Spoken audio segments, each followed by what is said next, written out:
Or turn it up. Oh. I hear no music. Oh, really?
with Sam Seder. The destiny of America is always safer in the hands of the people than in the conference rooms of any elite. Sam Seder. They are unanimous in their hate for me, and I welcome their hatred. We must guard against the acquisition of unwarranted influence, whether sought or unsought, by the military-industrial complex. The Majority Report with Sam Seder.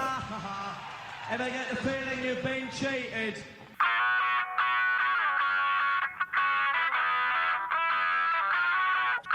It is Wednesday, January 31st, 2024. My name is Sam Seder. This is the 5-time award-winning Majority Report. We are broadcasting live steps from the industrially ravaged Gowanus Canal in the heartland of America, downtown Brooklyn, USA. On the program today, Rena Wong, president of the United Food and Commercial Workers Local 663, just a couple of weeks after they rejected a contract offer in Minnesota. Also on the program today, Abby Vesoulis, national politics reporter at Mother Jones, on the potential imminent end of WIC, supplemental nutrition program for women, infants, and children. Also on the program today, U.S. primed to retaliate for the drone attack in Jordan as Iran signals it's stepping back from the conflict.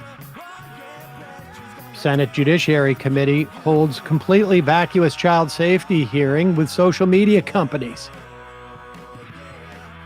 Speaking of vacuous, the House Homeland Security Committee votes in favor of 2 articles of impeachment for Alejandro Mayorkas on partisan lines. A judge voids Elon Musk's $56 billion Tesla pay package. In unrelated news, a judge has not voided my $56 billion pay package. Meanwhile, Florida bars transgender residents from acknowledging their gender on their driver's license. And Utah is now policing transgender people on where they go to the bathroom. After being cleared by the House Ethics Panel, the DOJ is now investigating Cori Bush campaign spending. Imran Khan sentenced to a second prison sentence this week, this time for 14 years, amid accusations that the charges are purely political. Kristen Cinema fundraising has dried up, ladies and gentlemen. And Trump's PAC spent $50 million on legal expenses in 2023. It's a lot of commemorative coins. Best lawyers, too. Private payrolls slow in January, and new report, fossil fuel industry has known of climate change danger as early as 1954. All this and more on today's Majority Report. Welcome, ladies and gentlemen. It is Wednesday, or Hump Day. Emma Vigeland back from vacation to the West Coast. Ish, yeah. I mean, people were really calling it a vacation. I mean, people Working on the weekend. People tend to be wrong, yeah. People were calling it a vacation. I mean, I'm just saying what the IMers were. There was a lot of people. I did take like a day or two to see some family, which was very lovely. My cousin has a 1.5-year-old who I love so much, so I got to actually hang out with her, take her to the park. It was quite wholesome. I mean, I was happy playing about the baby that. card on on the vacation. All right, fair enough. Trying to stave off the vacation accusation. Well, actually, that may have helped, but I got in at like 2 a.m. last night, so don't expect too much from me today. Please. Well, all right. Planes were safe. Yes, I did. No Boeing doors flew off, though. That's people can rest easy on that. I got a story right here about a former manager. Where did I have that? Who basically said, I tell my family and my friends not to get on a Boeing plane. That's what this guy says. Where is that article? I wasn't going to talk about that today. But yeah, I don't usually look at what kind of plane it is. Overall, I go into Seat Guru to find out like which seat I should get or something like that. But we should say, like, in the wake of Charlie Kirk and everyone saying the rise of DEI is unsafe for airlines, that actually overall plane safety is up. But Boeing is having these problems specifically because of the financialization of its like C-suite. Okay, to be fair, the ex-Boeing manager said I would absolutely not fly a MAX airplane, not the other Boeing ones, the MAX airplane. But Sam, I did, though, when I got on the plane, I checked out if I had a white pilot and he was male. What you gonna say? I checked the bolts. So I didn't. That kind of made me feel a lot better. Checked his jawline. Yeah, I rated him hot or not, and he came more towards the hot side, and so then we were able to take off. What do you do when you walk onto the plane and they say, "Welcome aboard"? Do you say, "Is a Chad flying this?" Yeah. Yes. Right. Right. I mean, what's your T levels, Captain? And.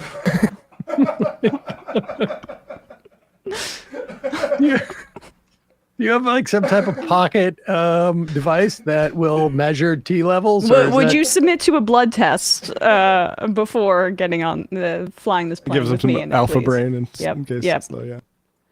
Anyway, hey. All right, yes, okay. There you go. So as we speak, or I should say, the chair of the Department of Homeland Security is en route to at least congressional impeachment hearings. Now, the Republican Party is in such disarray in the House that literally yesterday at one point, as I had mentioned was possible, maybe we can put this up, Jim McGovern made the claim. He is a congressman from the Worcester, Massachusetts area. In fact, also the chair, I think, of the House Rules Committee, made the claim that, in fact, at one point on the floor of the House, Democrats had a majority of people present on the House floor, and you can see there, Sahil Kapoor said that at Monday's House vote, Democrats were the majority, 201 to 198. And I think the next time that happens, I mean, it should have happened that time, but the next time that happens, there is no reason why the Democrats shouldn't be voting for a discharge petition. Only takes one person to raise it and then vote on it. And but in the meantime, this is going to these type of numbers are why we may not see this impeachment actually hit the floor of the House. But make no mistake about it, the Republican Party has one agenda for this election at this point, and that is immigration, immigrants, immigration, brown people, immigration, immigrants, brown people. And it really is just a matter of counting down until this that talking point infects the Taylor Swift talking point. It will get there. I promise you, folks, it will get there. We will find out that Taylor Swift is a secret immigrant, or that she is friends with an immigrant, or that Kelsey is an immigrant, or that he knows an immigrant. It will get there. They are working it into everything because that is the one thing that agitates, aside from Taylor Swift, their voters. Here is Marjorie Taylor Greene on with Larry Kudlow, talking about the attack that took place in Jordan, the drone attack that killed 3 U.S. servicemen and injured, I think, close to 30 others. And here's Marjorie Taylor Greene managing to shoehorn, if you will, immigration into that situation. Enforcing the law, but also breaking the public trust. I mean, that's a very important thing. Breaking the public trust. Everybody knows there was a massive problem and breakdown, and Mayorkas and his boss, Biden, you know, presidents never lie, Marjorie. They just have cognitive dissonance, or they just have untruths. So we've been faced with this massive untruth for 3 years. Now it's time to take an accounting. Well, they can't trick the American people, Larry, and you and I both know this is horrific. Month after month, it's another historic number of invasions. December was the highest number, but we can't watch Americans die every single day from fentanyl overdose and illegal alien crime. You know, it's members of Congress. We're the lawmakers, not the Secretary of the Department of Homeland Security. And Secretary Mayorkas has taken it into his hands to make this border invasion possible. He's paroled illegal aliens en masse into the country. And here we have, you know, tragically, 3 members of the Georgia reserves killed in this awful attack that we've just learned about. You know, I think those reservists would rather be guarding our southern border and protecting our homeland than tragically getting killed because of Biden's weakness and horrific foreign policy that's led to this attack. That's some like Andy Borowitz level, take column A and cross it with column B type of thing going on there. Although that's a pretty good distillation of like isolationist foreign policy by Republicans, right? Where they don't, you know, they don't. If you hear any critique about Biden's support for Israel's genocide, it's more just like about, well, we should be bombing Mexico instead, and we should be militarizing our border instead. We've lost National Guards people trying to like save people from drowning in the Rio Grande. Those people also shouldn't be down at the border either to die there, whether it's Jordan or the Rio.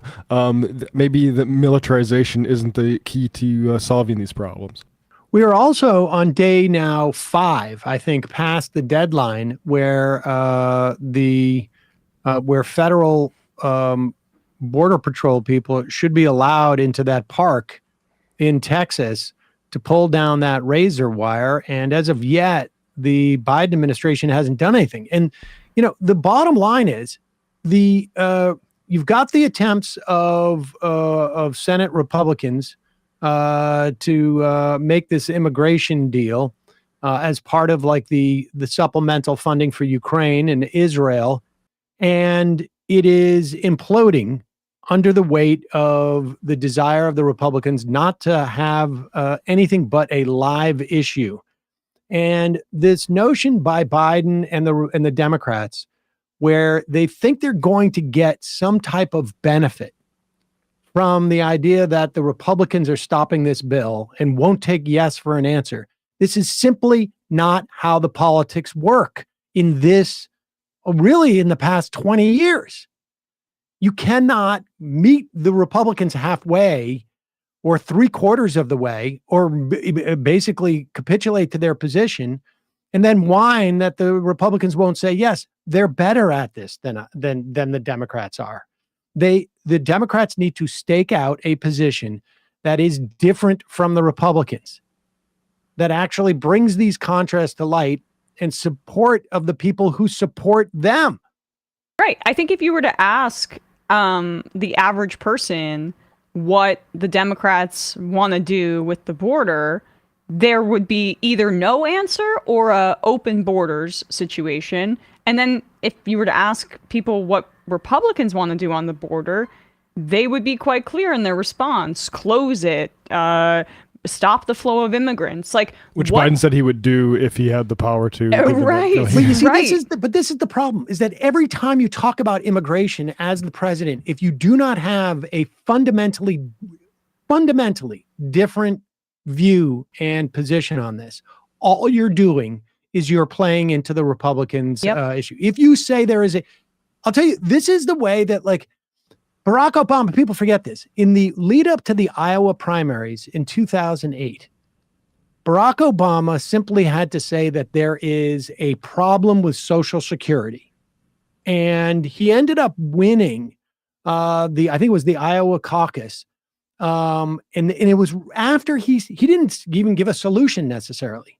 But as soon as you sort of acknowledge there's a problem, you won the argument, particularly if the Republicans are saying there's an invasion every day. Matt and I were talking about this yesterday. I'm sure you've experienced this, Emma. When you leave New York City and you talk to someone who is outside of New York City, the first thing they'll ask you often is how is it there? Yeah. With the whole immigration problem. Right. And the fact is, unless you provide as an alternate a fundamentally different vision of how we should deal with immigration in this country, all you're doing always at every juncture is playing into Republican hands on this. And the idea that the Republicans won't sign off on a bill because Donald Trump doesn't want to will get you 0 votes. Zero votes. Because if you complain that the Republicans are stopping you from fixing this problem, you have immediately just played into the hands of the Republicans who say that this is a massive problem. It's the same thing with the budget. It's the same thing with the another Obama era example of basically capitulating to that kind of pro-austerity framing, and then the attempts to do that 100%. Kind of grand bargain. The Obama was saved in many ways by the Republican extremism, but that also hit him. That was a big part of the reason that Democrats didn't have more lasting electoral gains during the Obama years, was because of not providing any kind of counter narrative. Totally. Yeah. All right. In a moment, we're going to be talking to Rena Wong. She's president of the United Food and Commercial Workers, UFCW, Local 663 in Minnesota, over supermarket workers who staged a 4-day strike against grocery employers and around Christmas time, and apparently still can't get a decent contract. But first, a word. Oh, and then we'll be talking to Abby Vesoulis, national politics reporter at Mother Jones, about WIC, which is getting caught up in this series of continuing resolutions and failure to pass an actual budget. But first, a couple of sponsors today. Think about some great duos in the in past: Batman, Robin, Socrates, Plato, the Wright brothers, all achieving much. Batman, Robin fighting crime, I guess. But what's the perfect duo when it comes to growing your business? It is Shopify, and it is you. Shopify is the global commerce platform that helps you sell at every stage of your business. It takes you from the launch your online shop stage to the first real life store stage, all the way to the did we just hit 1 million orders stage. Shopify is there to help you grow. Doesn't matter whether you're selling Majority Report merch or soap or, I don't know, outdoor outfits. It doesn't matter. Shopify helps you sell everywhere. So it helps you, one, on their all-in-one e-commerce platform. Then they have integration with their in-person point-of-sale system.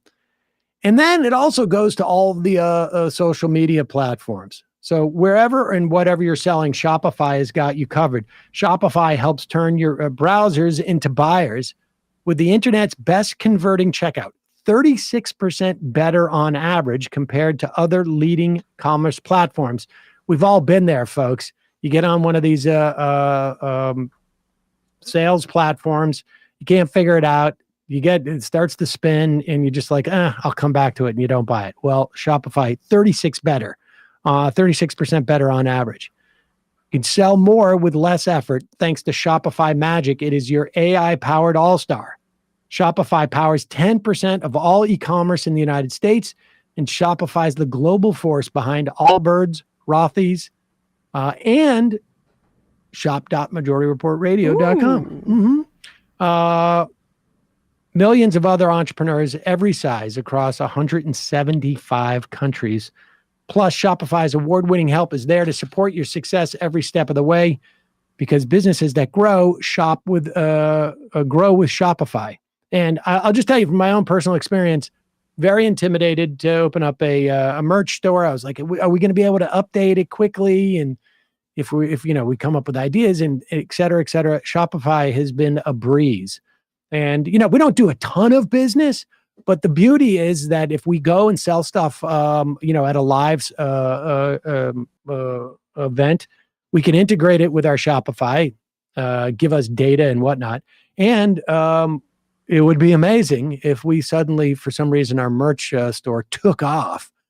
I know that Shopify would be there to grow with us. Sign up for a $1 per month trial period at shopify.com/majority, all lowercase. Go to shopify.com/majority right now to grow your business. No matter what stage you're in, shopify.com/majority. Also, talked about this yesterday. Men think losing their hair is inevitable, but you can take care of your hair's future with Nutrafol's science-backed hair growth supplement for men. I've been taking this now for a year. Em and I have discussed this. She's had friends who have had good experience with this. And I started to feel like I was getting a little thinning. No, it's on this side. I can't even remember which side it was now. On this side, I don't know why. Like maybe it was the way I was like pulled out of the womb or something. But I was like feeling a little thinning. And I'm like, I got to get out ahead of this. We had some Nutrafol from back when we almost advertised when Michael was around, but we didn't. And so I started taking it, and it's been great. I've been taking it for over a year now, and like 84% of others in clinical trials, my hair's not thinning as much. Wow. Nutrafol's hair growth supplements are physician formulated using 100% drug-free ingredients. Their patented technology provides consistent, reliable results without compromising your sex life. So while many supplements rely solely on ingredient studies, like I said, Nutrafol clinically tests their final formulations. So it's not just like how do the different ingredients impact it. When you put them together, clinical study, 84% of men showed improvement in their hair after 6 months taking Nutrafol's men's hair growth supplements. You can take their hair wellness quiz on Nutrafol.com/men right now for a personalized hair health plan based on your specific root causes, no pun intended. With Nutrafol, building a hair growth routine, it's simple. You purchase it online. You don't need a prescription. You don't need a doctor visit or anything like that. Free shipping, automated deliveries. Ensure you never miss a day. See results in 3 to 6 months. Nutrafol is the #1 dermatologist recommended hair growth supplement brand with over 1 million people seeing thicker, stronger, faster growing hair with less shedding. Take the first step to visibly thicker, healthier hair for a limited time. Nutrafol is offering our listeners $10 off your first month subscription and free shipping when you go to Nutrafol.com/men. Enter the promo code TMR. Find out why over 4,000 healthcare professionals recommend Nutrafol for healthier hair.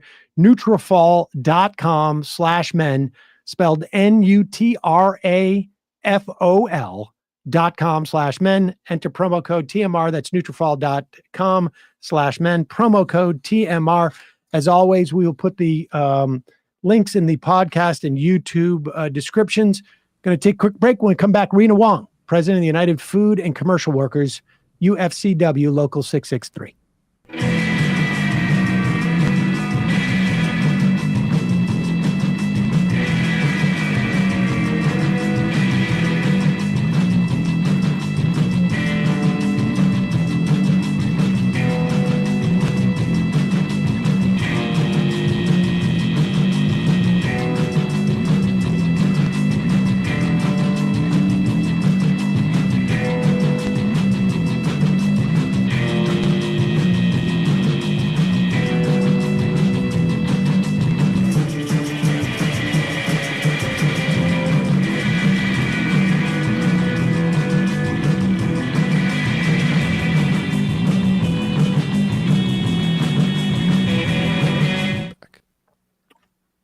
We are back. Sam Seder, Emma Vigland on the Majority Report. Want to welcome to the program Rena Wong, President of the United Food and Commercial Workers, Local 663, who is joining us from Mankato, Minnesota at the moment, in the middle of negotiations for a food processing plant as opposed to the grocery store workers.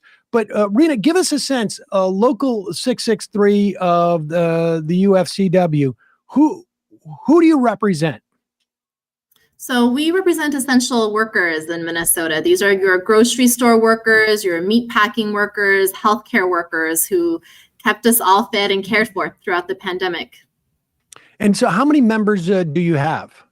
We represent 17,000 members in Minnesota, so in the metro and throughout greater Minnesota. So give us the backstory on what's happening with the grocery store workers. I guess, I mean, even pre the Christmas walkout. Sure. So, we have had a year of escalations to strikes at our local and in Minnesota because, these are essential grocery. They were the ones who took care of us. And so when we came to the table for negotiations at the beginning of the year in 2023, the employers were really making proposals that were disrespectful of that work and that sacrifice day after day that our members showed up for. And so, it's been really a year of transformation and changing what people, specifically the employers, believe is the right way to treat our members and workers who work in retail. And so it's been a long year of fights and of wins by our grocery store members in the metro. Employers here, the grocery store chains here are Cub Foods, Lenz and Byerly's, Kowalski's, a lot of Seward Community Co-op. Every 6 to 8 weeks, basically, we were running from zero to almost strike in order for those employers to truly recognize the importance of our members. And so wait, who went on strike during the Christmas holidays or the run-up? So over the Christmas holidays, the members in the Brainerd Lakes area went out on an unfair labor practices strike. They were at 4 days, right up until Christmas, to really protest against the employer's illegal practices around retaliating, intimidating, surveilling workers as they were really participating in protected concerted activity around their contract.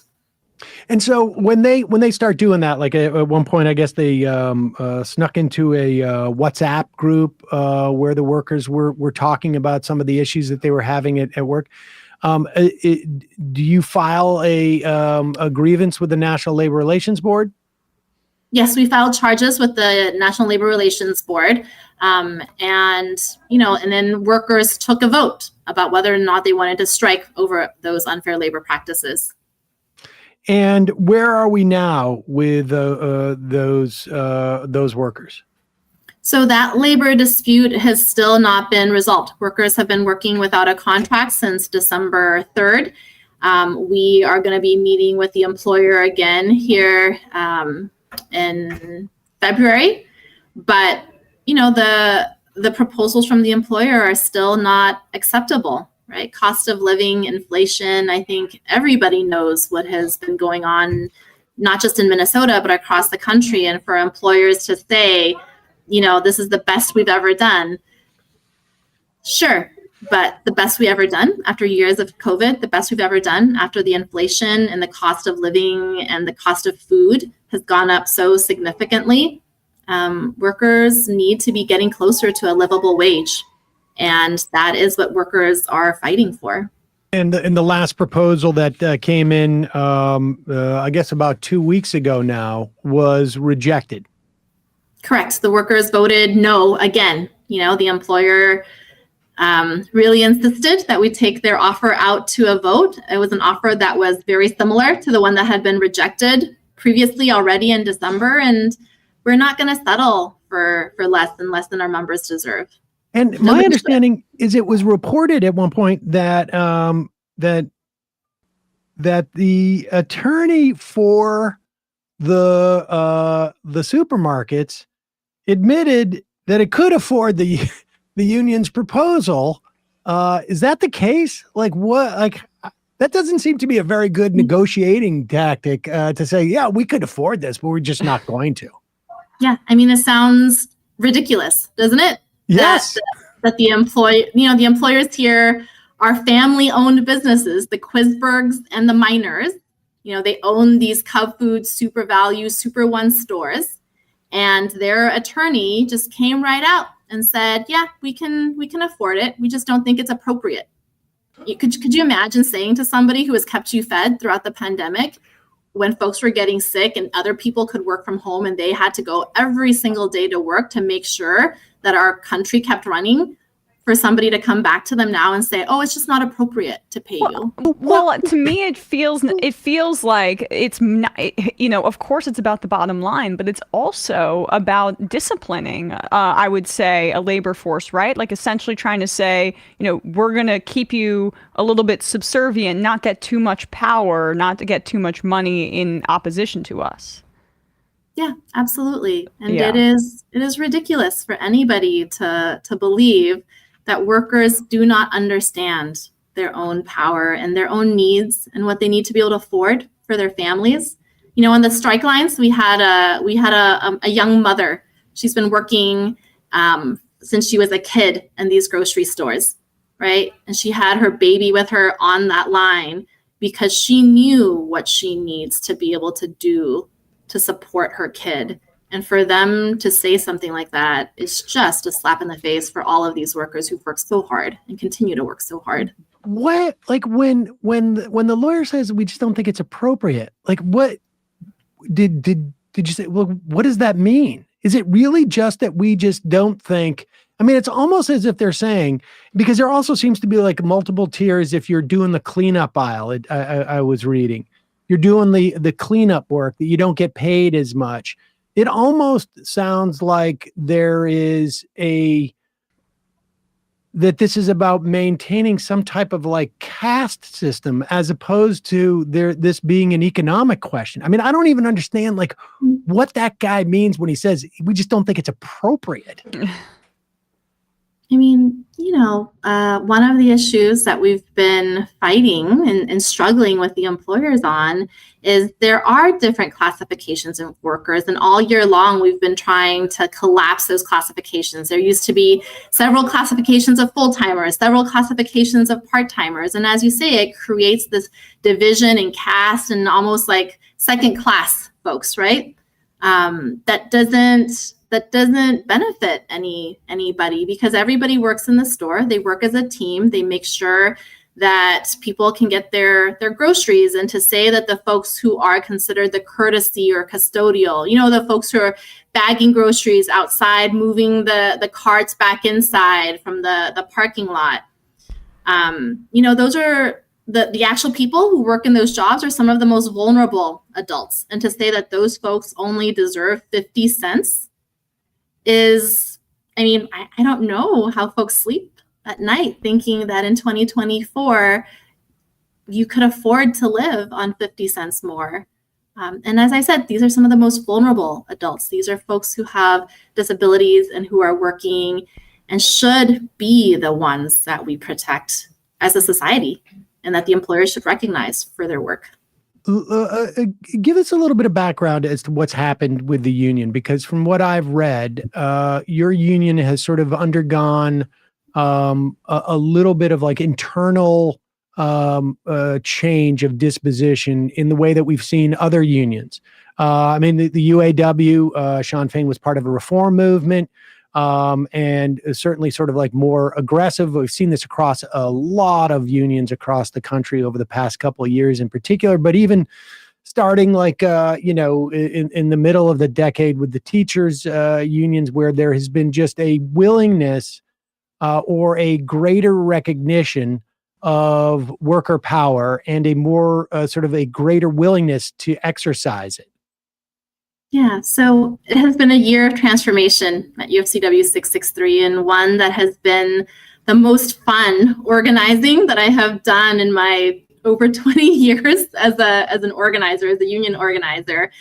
And it is, as a union, it is the role of labor to make sure that workers have agency in their lives, right? To have choice and control over their own destinies. And as a union, that is what we are creating together with all of the members here, that workers need to be able to decide how they're going to live their lives. And because they have that, that ability to decide how they want to live their lives, that they also then choose to exercise their power, to demand, not to beg, because they've done the work, but to demand to be respected for that work. And so it has been this incredible year with our members of coming into that, right? Of acknowledging that we want that choice and control in our own destinies, and then seizing that power and working together from a place of, I know how it sounds, but of love, right? Our members love each other. That is what you see every day in the stores and these negotiations, that they're here for each other. Well, tell us a little bit about the mechanics, because we have a lot of union folk who listen to the program, and people call in. They're part of like a reform movement within the context of a union, or they want to organize in their workplace. I'm curious as to sort of like some of the mechanics that took place over that transformation, and what were, COVID obviously a big part of I think like this greater awareness about the relationship between workers and management, and the sort of the exploitation that's going on and the taking for granted, et cetera, et cetera. But were there other factors that also played a part in this, in the mechanics that changed the disposition of the union? We provided tools for our members to be powerful, right? A union is really just a collection of workers who are standing up together. And, for a really long time, the leadership of the union was not, here in Minnesota at least, was not ready for that.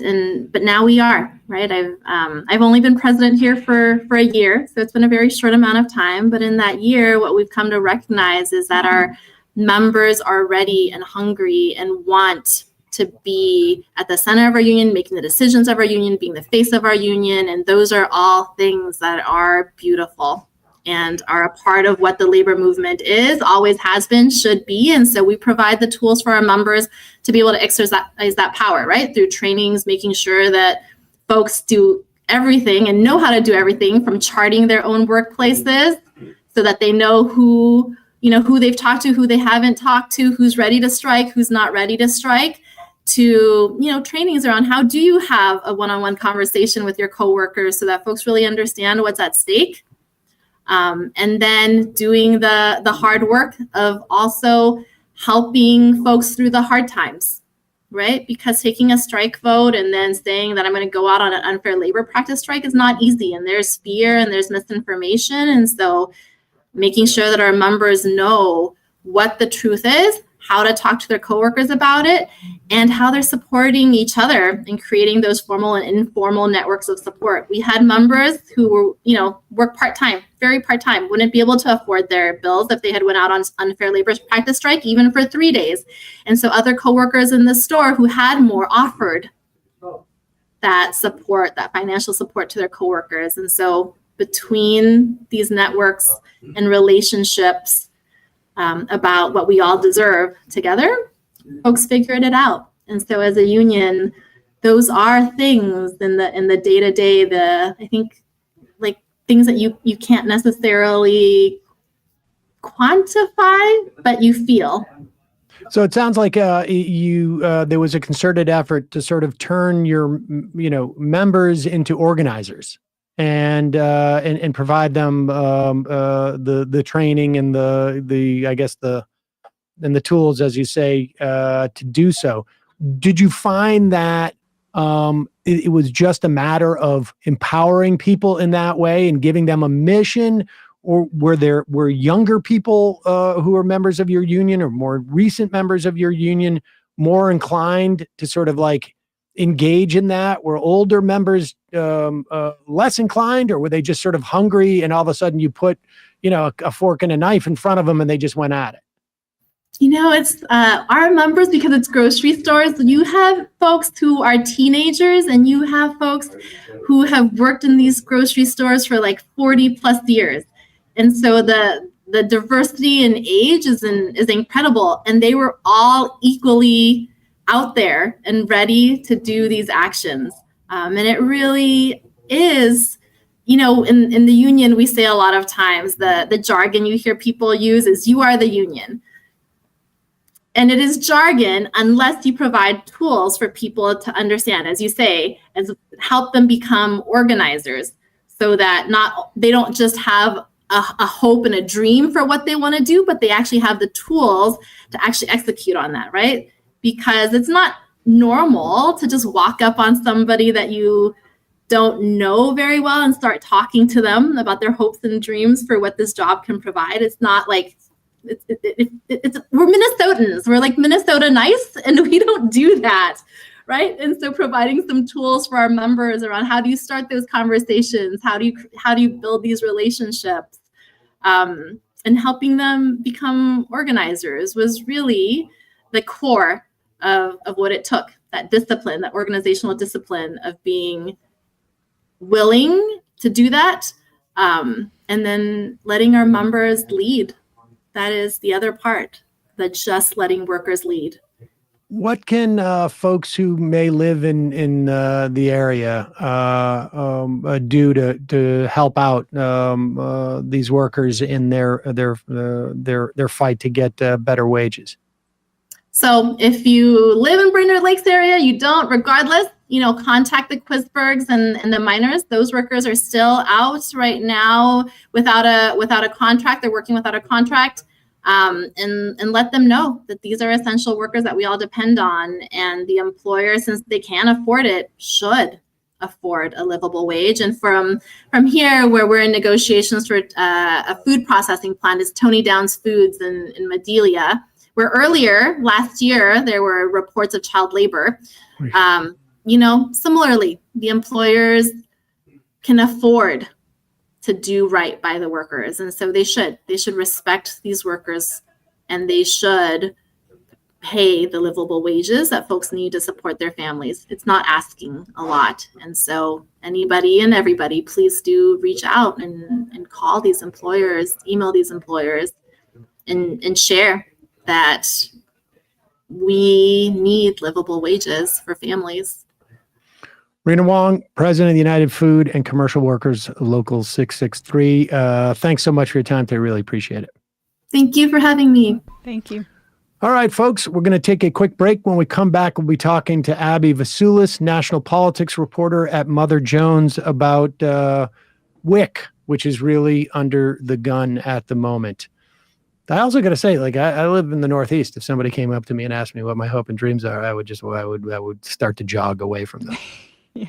That's what I would probably. A little too earnest. I would be. Excuse me. I would be looking around like, what's going down here? Yeah. All right, we're gonna take a quick break. We'll be right back.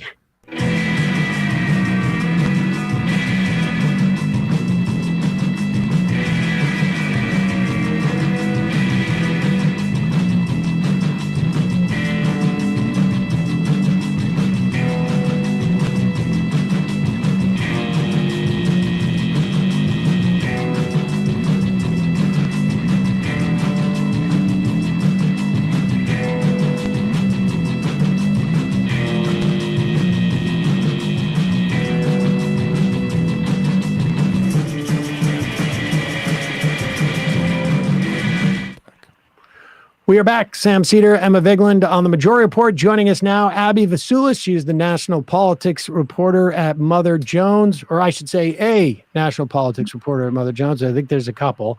Abby, welcome to the program. Thanks for having me. WIC, the Special Supplemental Nutrition Program for Women, Infants, and Children. Give us a brief history of this program. So WIC is a nutritional program for pregnant people, breastfeeding people, infants, children under 5. And the idea is to supplement their diets with food and milk and infant formula that helps them live their healthiest lives. And it's been around, it actually just a couple days ago celebrated its 50th birthday. Nixon was the president who introduced this at a 1969 nutrition conference. And for the last 50 years, it's been a really helpful program to families on the lower end of the income scale. I want to read a couple of quotes that you cite from Nixon, which is it's just disturbing. Because you don't hear politicians talk like this anymore. And for Richard Nixon to be the voice of reason in this type of a situation is a little bit sort of just unsettling. Malnutrition is a national concern because we are a nation that cares about its people, how they feel, how they live, said Nixon. This nation cannot long continue to live with its conscience if millions of its own people are unable to get an adequate diet. He went on to say also that a child ill-fed is dulled in curiosity, lower in stamina, distracted from learning. I mean, we've obviously known this now for 50 years. The mounting cost of medical care for diet-related illness, remedial education required to overcome diet-related slowness in school, institutionalization and loss of full productive potential. All of these place a heavy economic burden on society as a whole. You said this in 69. The program started in 73, or I should say started in 72 as a pilot program and then full on in 73. I also should just add that it was his Commerce Secretary that basically decided to subsidize corn and so that we get corn syrup and cornstarch and everything that we have. And that hasn't been great for things like diet-related slowness and illness and whatnot. But be that as it may. So how many people, and give us a sense of like the trajectory of this, if you know it, over the course of these 50 years, what has been like sort of the low numbers and the high numbers in terms of folks who can get pregnant, folks who are breastfeeding, kids and infants who are eating essentially in a healthy manner because of this program? What have been the highs and the lows over those 50 years? At first, the program was serving a couple 100,000 to 1 to 2 million, but in recent years and right now, actually, the program serves over 6 million people per month, including almost half of all infants born in the United States. Somewhere between 40% and 50% of babies born in the US rely on WIC. But if this program is not given the additional $1 billion that it needs to serve a growing number of people, then as many as 2 million children especially will be kicked off the program before September. And so how does it so people must cycle through this like by design, right? I mean, because you're not pregnant for, more than 9 or 10 months. You're not breastfeeding for more than a year or 2 or 3. You're not an infant for more than a year or 2. I mean, so what is the process in which people cycle through? And when we talk about 2 million less children, let's say, participating in the program, are that as people cycle out, needy kids won't be able to cycle in, or will there be people who like get early, get kicked off the program earlier than normal? How will that work, the mechanics of it? The way that people get connected to WIC is usually through some sort of doctor. Pregnant people go in for a checkup, and if they're lower on the income scale or if their weight isn't where it should be, then a lot of times their doctors or their doctor's office will refer them to join the WIC program. And then they can sign up through the doctor's office sometimes, or through community health centers, hospitals. They've really been upping the education around WIC, and that's why we're seeing the program grow to 6 million users per month. There is a priority scale for WIC. So infants and people who are breastfeeding or pregnant, those are higher priority for the programs serving them than older children. Children as old as 5 can be eligible. But if we get to a funding crisis, like we're projected to get to in the next couple months, then when it comes time for families to reapply for their 2 or 3-year-old, those families will then be put on a waiting list. But infants and people who are breastfeeding or currently pregnant, those people are higher priority. So those people theoretically should not be kicked off. But if you're pregnant or breastfeeding, then you reapply every few months. But if you have a toddler, then you reapply about every year. So if you're currently on the program and don't need to reapply soon, you should be safe. But if you have an older kid or you've already given birth and you need to reapply, then it would be those sorts of people who go on this wait list if Congress doesn't appropriate the extra funds. All right, and I want to get to the sort of the appropriation aspect of this and the sort of like the series of multi-temporal layered continuing resolutions that we have right now. But in normal times, I was just reading, Em and I were just talking about this piece where there's been a shift in some of the southern states, I think it was Alabama, Mississippi, and Georgia, that are contemplating the idea of expansion of Medicaid. Florida and Texas still big holdouts, but I think the 11 that held out initially when Obamacare was rolled out and the expansion of Medicaid, I think we're down to 4 or 5 or 6. When Medicaid expands and you have a cohort of people, low-income people who now suddenly have health insurance and presumably will have the ability to see a doctor, and then having that probably earlier contact with a doctor when they are pregnant, and a more consistent contact with a doctor. In normal times, would that then expand WIC? And what is the spending mechanism for that to happen? So more interaction with the doctor would definitely increase the awareness of the program. So it would just by design encourage more people to sign up for WIC. Also, there were a couple COVID mechanism changes where appointments to get signed up used to need to be in person, but because of COVID, a lot of those have moved online. And so that's just made it easier for families to do the necessary steps to get on WIC. So those are just kind of programmatic shifts that have just made it easier and more efficient to get on WIC. It's not an automatic thing where if you go to the doctor's office just automatically signs you up, but it's just if you're giving people more opportunities to learn about something, then there's going to be more people that join it. And how elastic is that funding? So that in the event that there are reasons why it would be easier to sign up for WIC, or you'd have more contact with WIC, or you'd have more contact with people who could facilitate that.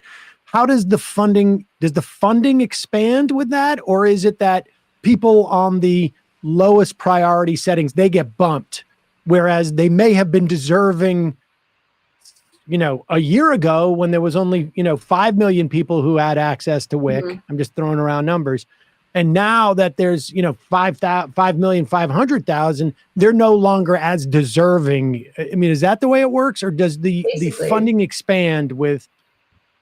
Kind of both. So WIC is, unlike Medicaid, unlike SNAP, WIC is not an entitlement program. Just because you qualify for it doesn't mean you automatically get it. However, for the last 25 years, at least the last 25 years, Congress has acted like WIC is an entitlement program. Every time there's been a greater number of people that have signed up for it, Congress has said, okay, Nixon was right. Food for pregnant people, food for infants is important. Let's fund the program to meet as many people's needs as apply and are income eligible. This is the first time in 25 years where Congress hasn't appropriated that extra amount. So for the first time in those 25 years, the states who run the program might have to turn people away. And so we'll see that when it comes time to reapply, and the lower priority people, namely the toddlers, the postpartum people who have already given birth, those people are starting to see them turned away. But isn't there a fear that these toddlers are going to see the safety net as a hammock? Certainly. And, we have a maternal health crisis in the US, and that will probably get better if we give people less nutritious foods. Yeah, I'm a little bit hesitant to let the toddlers feel like they're going to get a free ride with stuff. You got to start early. So bootstrap theory early on. 100%. How did the continuing resolution, all this sort of like this disaster that the Republican, sort of conference is, how is that adding to this? Is it just that like it's one of those things that's fallen through the cracks because there's no sort of like there's no one in at least the Republican caucus who cares enough about it that they're going to make sure it gets funded? Yeah, I mean, the longer we go without an actual full year budget, the worse this problem gets, because this program has just been seen as a necessary thing for the last 25 years. States are in this limbo period where they're told to, we don't know what's going to happen yet. We don't know when or if there's ever going to be an actual appropriations bill passed. So just keep acting as if Congress will come through with this money. And in the meantime, the states are spending money that they don't have. They're spending into the future, thinking that Congress will eventually come through with this money. So the longer we get into the fiscal year without a budget, the more people they're going to have to put on wait lists, because right now they're spending money from March, from April, just thinking that Congress might come through with the money. So and there's no way that Congress is going to backfill this hole, right? I mean, unlikely. I don't see it happening. I mean, so the estimate that 2 million people will be kicked off WIC, that's thinking that the budget will be the same as last year. But we have Republicans, we have the House Freedom Caucus, who are pretty insistent that they want social spending programs to come in way under what they were previously. And so if they get their way with WIC, then WIC funding goes down. And instead of 2 million people getting kicked off of WIC, which is what the Center on Budget and Policy Priorities predicts, we're going to see closer to 5 million people be kicked off WIC. And the 2 million people being kicked off WIC, again, that's if we just copy paste the funding from last year. If it goes down, then we see many more people kicked off. I wonder if they're going to issue like a statement, like something to the effect of malnutrition is a national benefit, because we're a nation that does not care about its people, how they feel or how they live. And just sort of like vague echo of Richard Nixon. Abby Vesoulis, national politics reporter at Mother Jones. Thanks so much for your time today. When will we know? I mean, it really is just, we're not going to know until, what is the deadline for this tranche of the budget? March 1st is when they need to pass a full appropriations budget, or, they could kick the can down the road again and do another continuing resolution. All right, Abby Vesoulis, thanks so much for your time today. We'll link to that piece at in our podcast and YouTube and description as well at majority.fm. Thanks again. Thanks. Thank you. All right, folks, we're going to take a quick break, head into the fun half.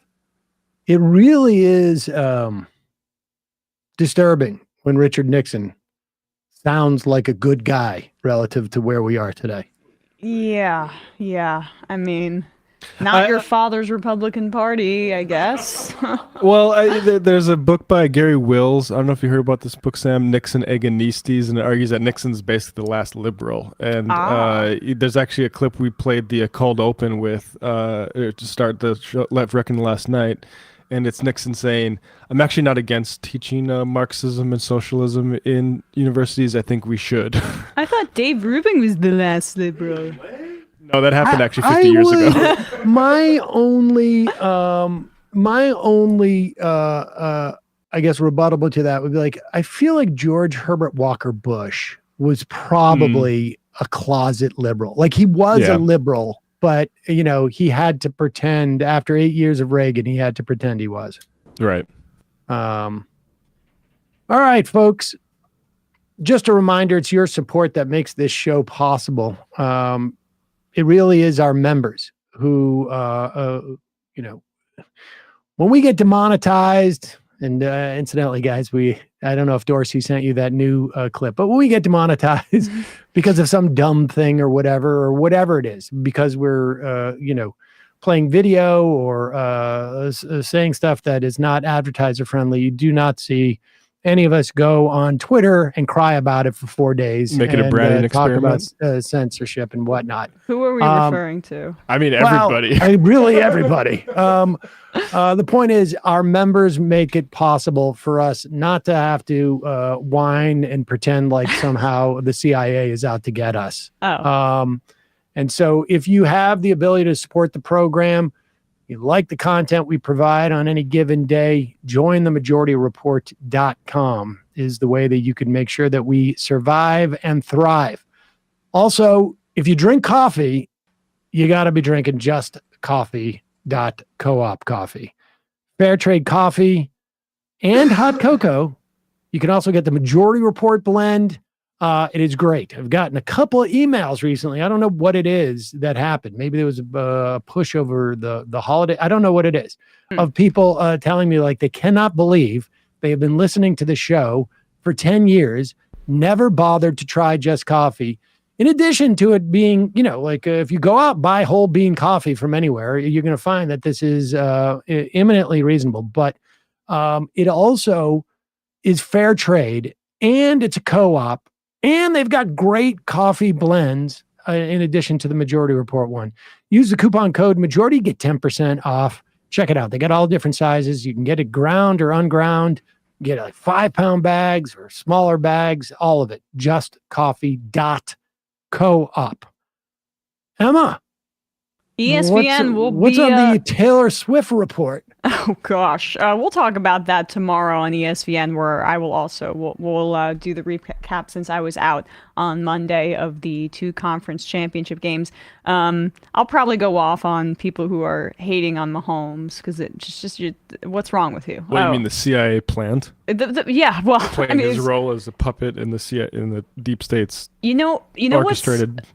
Maybe why the Chiefs are getting to the Super Bowl again, and it has nothing to do with Taylor Swift promoting voter registration. It's because Mahomes is the greatest player in the history of the sport. That might be why. So youtube.com/ESPN show. What does you think about Dr. Fauci? Also, Mr. Pfizer, right? Yeah, I forgot about that with Kelsey. I just want to also say I did the show for Francesca's Fiorentini's Bituation Room live on Sunday. That was why I was in San Francisco. And if you want to see that live show, I didn't realize this until today. If you're a patron of the Bituation Room with Francesca Fiorentini, you would be able to see the live show. You can see me try to keep up with the 3 comedians that are on stage. But I did have a lot of rants about Gaza and that kind of thing. And there was, traditional Palestinian music played at the start of the show. It was really a wonderful time. So if you have the ability and you'd like to support Francesca, and if you want to see that, you can become a patron and see the live show on there. Matt, Left Reckoning. Yeah, Left Reckoning last night, David Griscom and I talked about the border stuff, and also had Bronco March teach on to talk about Nikki Haley, and Ben Fong on to talk about his new podcast on CIO history. So check that out, patreon.com/Left Reckoning. We will be back in a moment with the fun half. You are in for it. All right, folks, 646-257-3920. See you in the fun half. Are you ready?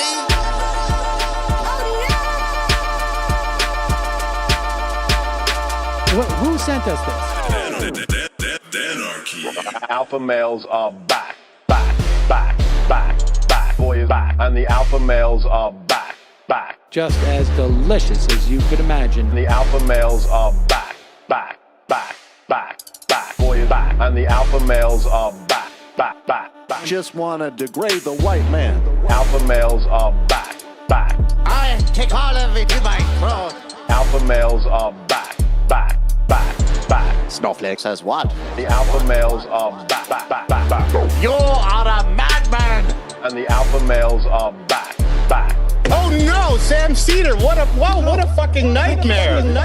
Bring back DJ Danner. Yeah, or a couple of them, just put them in rotation. DJ Danner. Well, the problem with those is they're like 45 seconds long, so I don't know if they're enough of a break. That's fucking nonsense.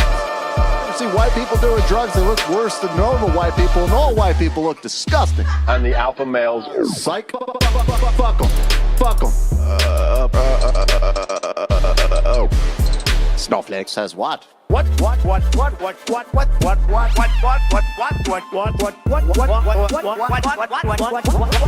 Snowflake says what? A hell of a lot of bank. A hell of a lot of bank. A hell of a lot of bank. Okay, I'm making stupid money. Hell of a lot of bank. A hell of a lot of bank. All lives matter. Have you tried doing an impression on a college campus? I think that there's no reason why reasonable people across the divide can't all agree with this. Psych. And the alpha males are back. And the Africans are black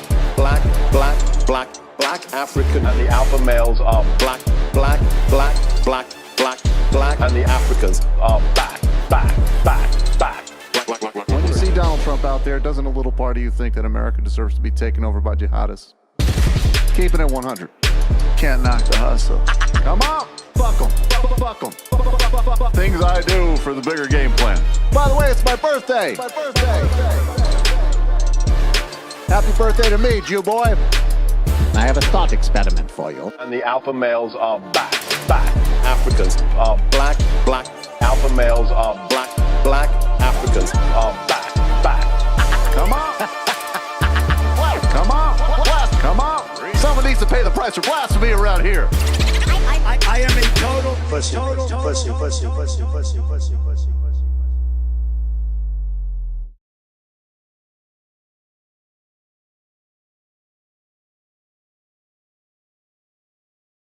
Back. We are back.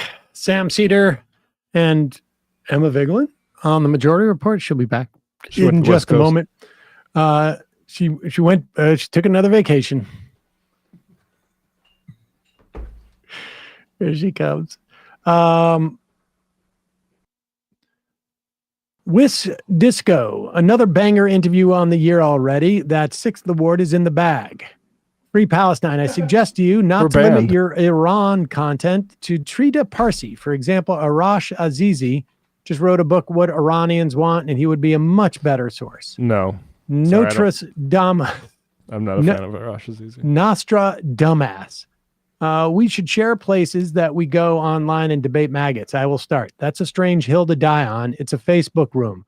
The room is also enlightening on how they think by the nonsense they post. Serious business. Today is Discord member and caller Ren's birthday. If we could get her a shofar, that would be great.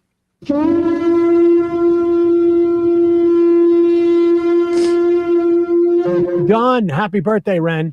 Ryan and Callie, I have friends who worked at the same supermarket since we were in high school, starting as baggers and now managers, and they are part of the community, know the shoppers, and have survived the changes of ownership from a local chain to an ever more monopolized industry owned by a national corporation. Rhymes with Broger. Their wages have stagnated, and when we were young, the strong union, they could have just afford to live. But now, decades later, with seniority, they are underpaid and underappreciated by their corporate employers. But they are what makes the market part of the community. Fingers crossed, our growing recognition of union strength will improve the situation for everyone. Left is, as always, best. The bestest leftist. I got COVID yesterday. It was brutal, but I'm already feeling better. Luckily, I had some tests on me because I was about to go to work. If you don't have tests in your medicine cabinet, get some. How about a shofar for getting tested? Sure.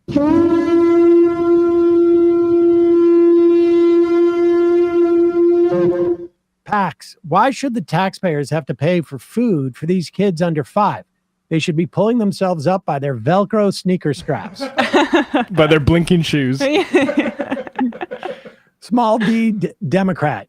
Sam and Emma, can you please have Matt Brunig on to talk about child benefits and welfare state generally? I'm not seeing anyone explain how benefits should work in a simpler way than he does. He is good at that. Yeah. Good idea. Hitchens Ghost. Hey, MR crew, can't watch the show until later. Did you guys see Pacman's interview with Sam Harris yesterday? Oh my gosh. No, I did not. Was it adversarial? No. I doubt that. I haven't seen it, but no. What? Oh, I guess I'm still underestimating. Anyway. Yeah. I hope Pacman asked him if he thought I was a psychopath.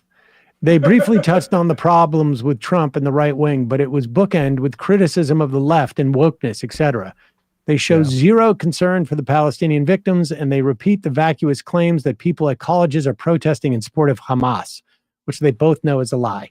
The key part to me is at the end when Sam Harris is summarizing how he and Pacman are reasonable and both sides have gone crazy. Mm-hmm. But in his summary, he easily mentions dangers from the right wing like dismantling democracy. And then he pods and adds something like, and then the left, wokeness, language police. I'm paraphrasing, but it so perfectly shows that the right-wing dangers should be of primary concern. I'm so done with both those cruel sociopaths. I feel duped to have been a Pacman subscriber and paid member for years. Gross. Sam Harris is pretty very vile. I mean, Pacman's doing this thing he did with Steve Schmidt too, where it's like, yeah, the left has gone crazy, then so is the right, and look at us, basically never Trumpers. But good luck to him. Caleb, I think it's. I mean, he has a big show. Caleb from Iowa. My family is on WIC, and it has been a great boon for us. The program provided $72 plus a month for fresh food in addition to milk, cheese, bread, and eggs. It's almost cliche now, but crazy to see a pro-life family values party turn their backs on poor families during a cost of living crisis. Yeah. Jiu-jitsu socialist. Every day I hear the news, I hate this country way more than the day before. Anti-Dutchy. It's like I told my newborn yesterday. Look, you're 1 month old now. You're going to work in the meat plant in 2 months. It's time to use the toilet by yourself. Yeah. I mean, yeah, the night shifts for kids. That's your family party. Kowalski from Nebraska. The average height of an American has declined since they changed nutrition standards back in the 80s under Ronald Reagan. Is that right? There are other causes, but this is a big contributing one. This is likely a result of the consolidation, the food industry making their lobbying power more impactful, which occurred under Richard Nixon, which basically picked winners in the food industry, King Corn. I have seen that the Pentagon has put out a lot of work stating that the declines in the nutritional standards is a national security threat because it makes America more sick. We have a smaller population to pull military recruits from. Obviously not our top concern, but it is interesting that even the military and all of its lobbying power cannot overcome the corporate food lobby in a constant struggle with food suppliers for our own troops. I also agree with Sam's comment on George H.W. Bush. The guy was not in favor of NAFTA, viewing it as a national security issue and wanted a softer hand with the breakup of the Soviet Union. But Clinton and his corporate ilk just wanted to pillage Eastern Europe. Seen interviews where H.W. said treating the Russians this way would create a long-term resentment. A generation or so down the road, they'd be back and never trust us, pointing to the Treaty of Versailles, the treatment of defeated Germans World War I. Again, not a good guy, being a CIA goon, but was probably better than Clinton. I will say this, that in retrospect, And this is why I think like there is an argument to be made in certain circumstances about who will be the lesser of two evils. I think at that era, though, it was also a different time, and it was just changing in a way. I mean, in some ways, George Herbert Walker Bush was a victim of that change, of that sort of like intense polarization that the Republicans were going through and were about to go through. But I do think that there was an argument, certainly in retrospect, and I think I felt this, that because of it being right on the era as the Soviet Union failed, and there being a huge pressure for a peace dividend, essentially, like all this money that we spent on the Cold War was supposedly going to come back into our economy, that it made it harder for a Democrat to pull that stuff off. And George Herbert Walker Bush was the type of Republican, very old school, 40s and 50s style Republican, that may have been able to navigate that more. Remember, he said, no new taxes, and then came out with new taxes. Right. And he was eviscerated by the Republican Party for that. Right. And he was only president because he was picked by the right-wing guy who beat him in the primary years earlier. I mean, he was there to deliver. I mean, he was sort of like, Mike Pence to Trump, but not. But to the establishment. Yeah. Yes, but not nearly. I mean, it just gives you a sense of where the Republican establishment has really sort of, where it has, come to, essentially. I mean, obviously, George Herbert Walker Bush was very secular relative to Pence and whatnot. I'm just saying that dynamic. He's just covering the other side of the party, essentially. And the right really did not like him. And it was a step backwards for the Reagan right. And he was unable to sort of like hold the Republican Party where it was. I mean, that trajectory, I think, was off into the running. But I think there is an argument that the Democrats in the opposition at that time, and again, that was also when a time where the Democrats had held the House for something like 40 years. 40 years. And I think it wasn't until Clinton when the Democrats lost the House with the so-called Gingrich revolution. And so there was certainly an argument. And of course, if you look at George Herbert Walker Bush's Supreme Court appointments,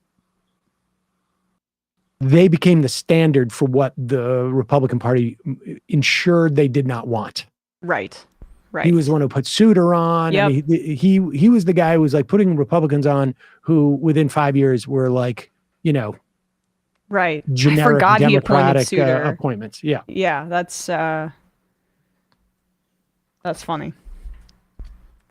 Trombone guy. Nope, Emma, you're wrong. Johnny Unitas. There'd be no Mahoney without Johnny Unitas. Okay. Bradley, will you sign me into the phone system? In the meantime, you're a big football fan, so you know the Johnny Unitas reference. Yes, of course. But like, I mean, is the IM writing in 82 years old or something? That's the thing is like, I haven't heard Johnny Unitas since like watching football, like I mean, like any NFL classic in 1998. I get what it's like.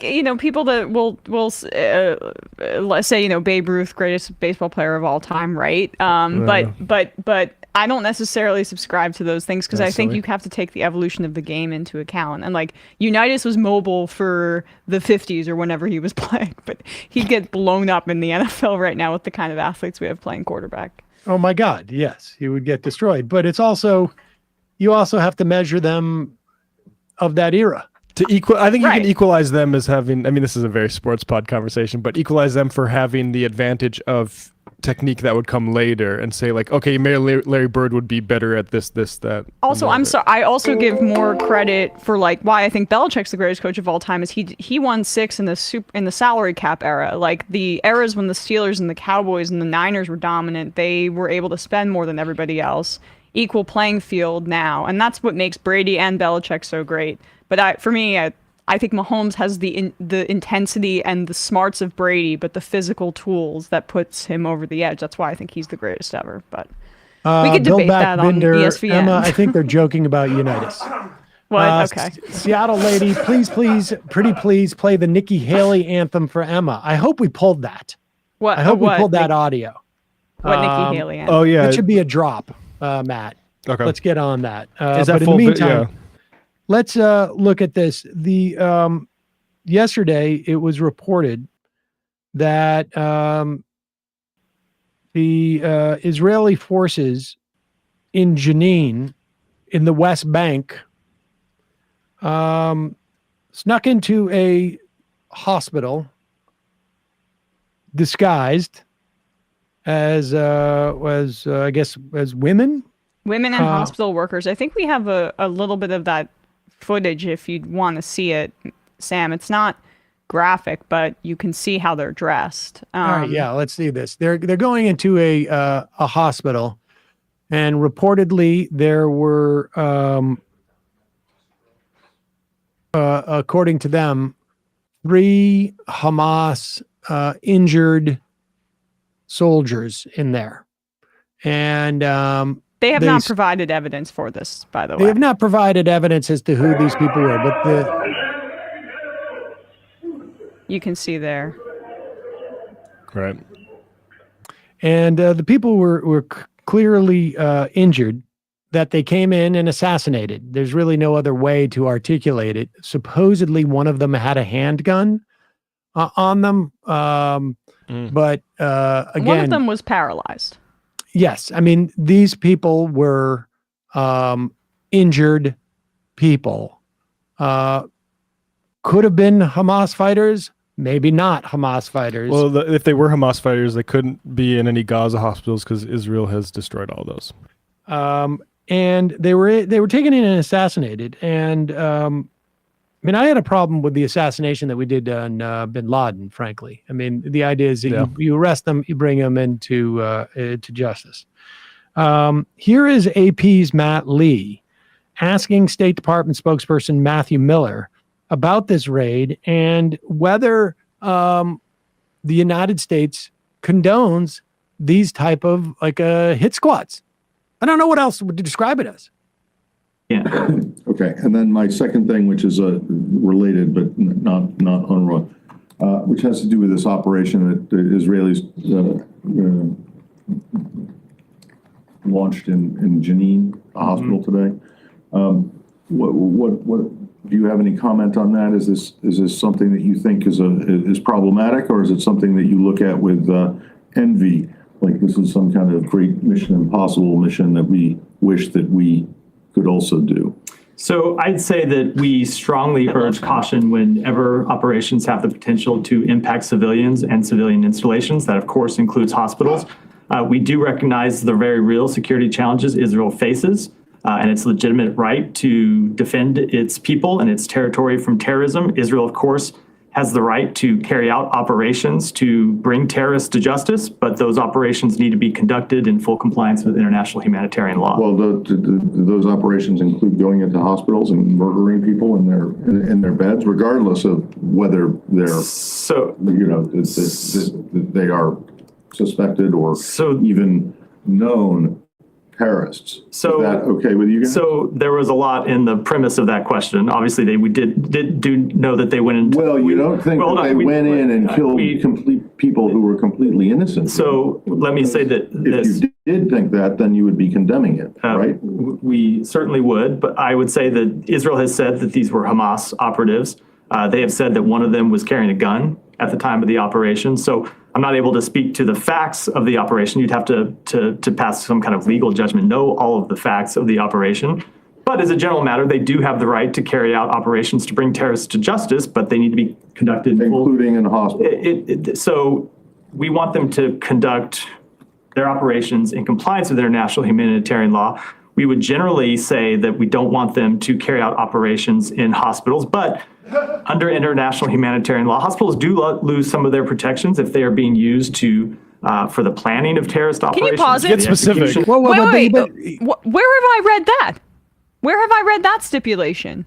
That that hospitals in international law, I have not heard that before, that if they're being used as some sort of terrorist center, as they claim, that they lose some sort of protection. That seems quite specific to Israel's claims versus what international law would indicate. But I would have to do a deeper dive into that. But even if that's the case, even if you stipulate that's the case, which I don't necessarily, but even if you were, by all the evidence here, they're in there with one handgun, these three guys, one of whom was paralyzed. They're in hospital beds. What kind of sophisticated planning is going on here while they're in the hospital bed? That's the part that seems to be highly suspect. And the West Bank, we know. This was just basically a hit squad. Yeah. We know in the West Bank that these kind of extrajudicial killings are becoming, well, before October 7th, there was a record number of Palestinians killed by settlers and cops and IDF folks in that area. We know that that's ramped up in the West Bank, where Hamas supposedly is not operating, although now they're making those claims. We know that that's increased even more after October 7th. Are we just moving past the fact that the 17-year-old Palestinian American kid was shot and executed by an off-duty cop allegedly in the West Bank just last week? Was this not right? I mean, this is much more in keeping with the kinds of extrajudicial killings that we're seeing in the West Bank than it would be with any kind of legitimate military operation. I mean, and Miller is struggling there. Well, because this is BS by those complicit in genocide. Because, I mean, to get a lecture about don't rush to judgment by people who right after the ICJ does the, hey, this is looking like a genocide for us to be concerned, suspends funding for UNRWA. Oh yeah. Okay, we're gonna really talk about waiting to get all the facts here or rushing to judgment, please. It's all just none of this stuff is meant to be taken really that seriously. And you know why? Let's just let the rest of this finish. In hospitals, but under international humanitarian law, hospitals do lose some of their protections if they are being used to for the planning of terrorist operations, for the execution of terrorist operations. The actual hospital building does, but I mean, going in disguised as women and doctors and whatever is something different, and then going in and picking out people in particular rooms and particular beds and killing them seems to be something different.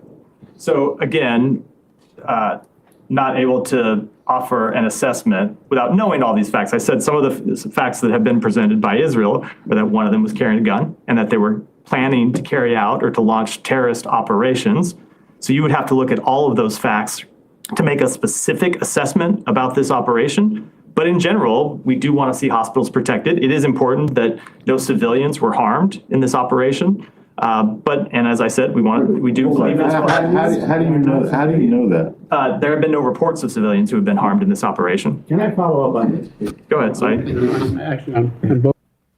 It is unbelievable that he is going to cite that no civilians were harmed in this operation, because in what circumstance has the United States been concerned about the harm to civilians in other operations? I mean, there's been expressed concern, but there has been absolutely not an iota of action that would suggest the United States is concerned about civilian harm. There's no hospital operations happening in Gaza because all the hospitals are destroyed. That's happening in the West Bank, I guess. He also just takes what Israel says as fact that these were Hamas fighters. We still don't have any evidence to that effect. Yeah, there's no reports of that either. Interesting.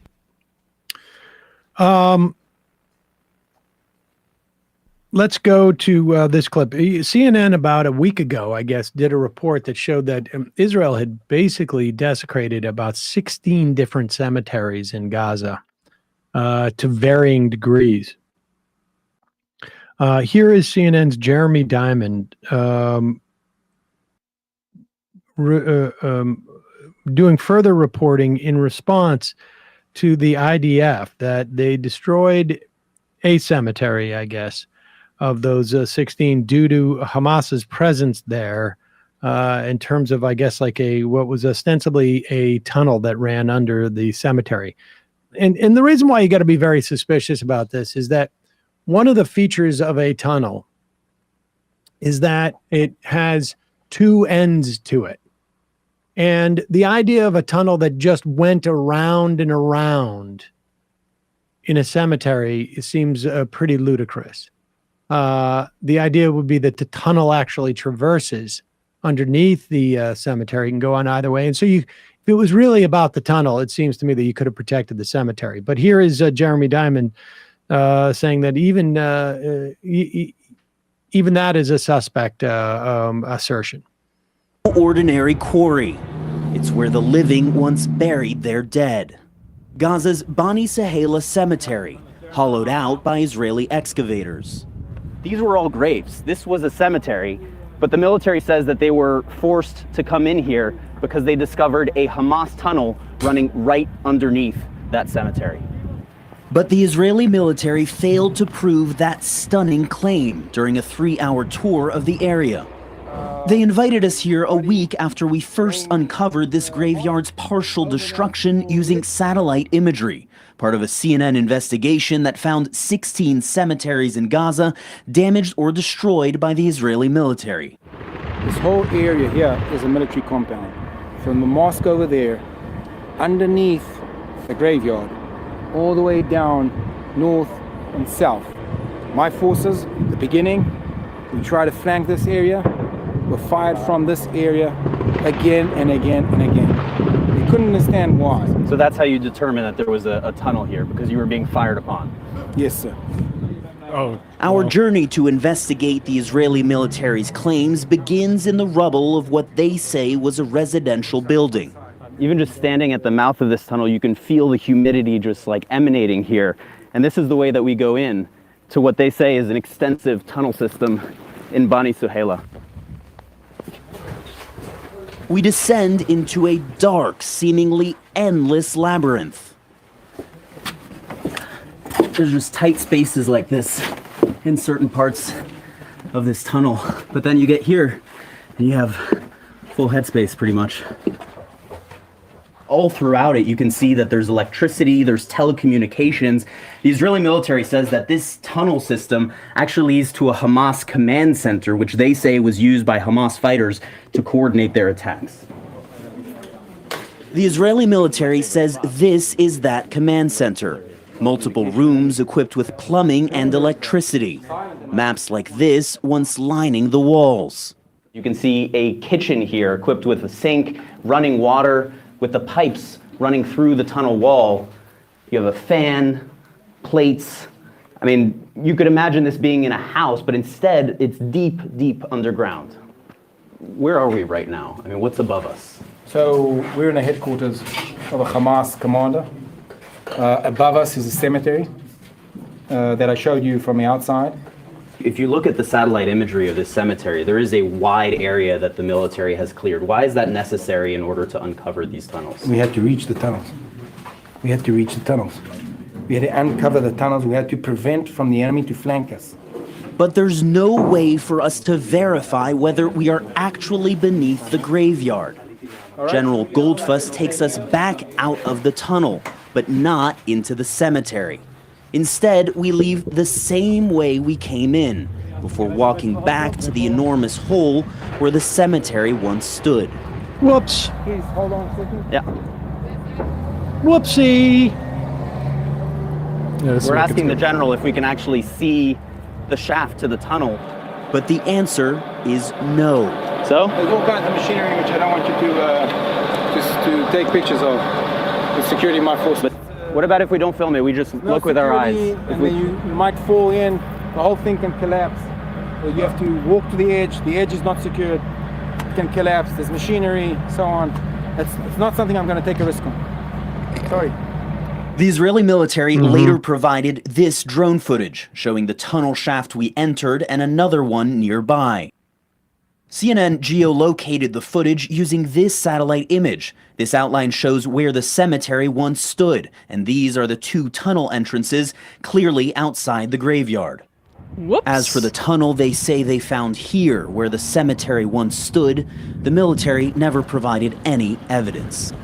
It's weird that that cement tunnel is all of a sudden just gone. There's no remnants of it whatsoever. Super weird. I love that they provided the drone footage and it directly contradicted everything that they were presenting. Which is what happened. Which is what happened, by the way, with the early hospital attack, where they provided evidence that there was an independent, like, forensic investigation into it that contradicted where they said the rockets took off, and then there was no further inquiry. The making excuses thing reminds me of, like, when I was supposed to clean up the basement and my parents came home earlier than they were supposed to, and they're like, "Did you clean it up down there?" It's like, "Can I go check?" It's like, "Yeah, you can. It's clean down there, but you gotta hold," because like you might fall in. Please, pardon me if I don't think that the IDF has journalist safety as their number one concern.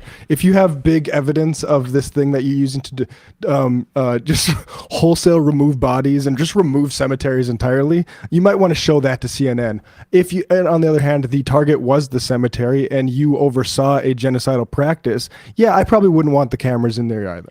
They also let him go in the tunnel. Like the reporter went through the tunnels and that was the part that they wanted shown. But then when it comes to, like, the claim that they're trying to look into, oh, we're concerned for your safety that you might fall in. Yeah. I mean, I think it's pretty obvious. I mean, you look at that and there's just a total disregard. And I would probably argue, I mean, of 16 cemeteries, there has been a systemic agenda to completely wipe out any of these sort of, like, cultural and, I don't know. I mean, cemeteries is a clear indication that somebody lived here, right? Tied to the land, Where you get bored and tied to the land. I mean, almost literally.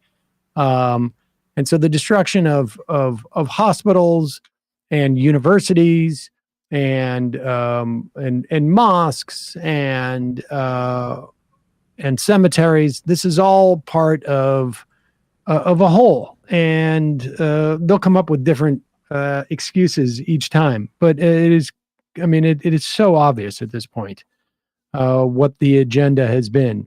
You know, whether they'll be able to complete their work is really the only question. Meanwhile, this is from a week ago. And we're still hearing about hostage negotiations and the potential for a ceasefire to be ironed out, you know, a temporary one, for a hostage exchange. The ones that the Israelis are holding in their prisons, the ones that Hamas are holding ostensibly, you know, in their tunnels. And here is Noam Dan, the cousin of an Israeli hostage, Ofer Calderon. She's on a panel with other Israeli panelists on Khan 11, I guess, which is the Israeli state-owned TV channel. So I don't know anything about Noam Dan, but to the extent that she is credible in her assessments, the Israeli-owned TV channel Khan 11 suggests that she is. This is all in Hebrew, and so we'll read off her off of the translation. Can I also just say, before we do get into the clip, so I don't have to pause it to explain, she's going to reference something in this clip called the Hannibal Directive. And for people that may not know, that was a practice done by the IDF until it got it faced some scrutiny in, I think, around 2016. That is about basically not really caring, essentially, about the death of Israelis if it comes at the cost of the military operation against Palestinians. So that well, specifically about hostages, right? Like yes. You don't want hostages, IDF soldiers to be taken hostage. If you see them being removed from a battlefield and taken hostage, they would just fire on the vehicle taking them because they don't want the leverage that having a hostage would give the people they're fighting. Exactly. And again, you combine this argument with the reports, the different reporting that Netanyahu has no interest really in getting the hostages back, and certainly no interest in getting them back in a timely fashion, and the multiple killing by Israeli forces of hostages. This, in fact, I think we may be seeing at least an attempt by the Israeli government to make it seem like they're engaging in these negotiations, not the very least because of media reports like this. Go ahead. Noam Dan. Shalom. Hello. It's okay. I'm also from a bereaved family. I have from everything. We talk here every evening about the negotiation with the families of the captives. In the White House, these are the facts. They said yesterday there's a discussion. In Israel, they say there is no discussion. There's no offer on the table.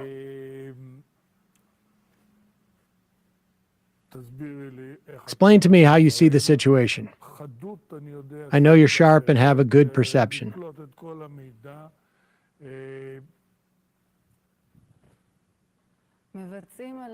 They are enacting on us the Hannibal Directive. Explain. That's all. The government of Israel, the cabinet of my country, my prime minister, my defense minister, they are enacting on my family, on our citizens, on civilians taken captive from their homes, the Hannibal Directive. They continue the fighting even though it needs to be stopped. They're talking with us about the pressure that is helping. That is supposed to help, but we see that not only it doesn't help with anything. If it was helping, they wouldn't be withdrawing forces. They would be discharging the Golani unit. They wouldn't be taking soldiers out of Gaza. And on the other side, we hear about our captives that are getting killed, losing their life, murdered by Hamas due to the military pressure. Itai Seversky, just yesterday, we were all notified. But we already know more than that from the analysis of the IDF regarding what's happened there. And we understand, and Ron Sherman and Nick, we understand that we are killing. It's a very difficult statement, and it's not easy for me to say it. We didn't manage to report on it yet, but yes, there's an IDF pathological that said they don't know what they died from. I talked this morning with Dr. Maayan Sherman, Ron's mother. She's very angry. Yes, if I think I was in her place, the word angry would not be the best fit. But we are roaring. And yet they are still enacting on the citizens of Israel the Hannibal Directive. My government is annihilating them. Allow me to be blunt. Because in our terms, it's blunt to say this to you. Listen, there is no deal on the table. There's no one to talk to. There is no... And this is said by the ministers, including the ministers of the cabinet that are willing to go very far for a deal. Yes, I can tell you that you're not blunt. You're just wrong. You are wrong and misleading. There is a deal. There are several offers for a deal, 2 right now, but it doesn't matter. These things you're saying are based upon the briefings, the hostage and missing families forum. The forum is one of the branches through which Nitzan alone communicates with us. Through this, we learn about the policies. Okay, I mean, I think that's enough, right? I mean, so the guy's trying to push back on how do you know these things? And she's been explicitly told by Israeli officials that there's deals there, and it's just not happening. And this type of thing is now, on Israeli television. Yeah. And I got to imagine it puts pressure on Netanyahu.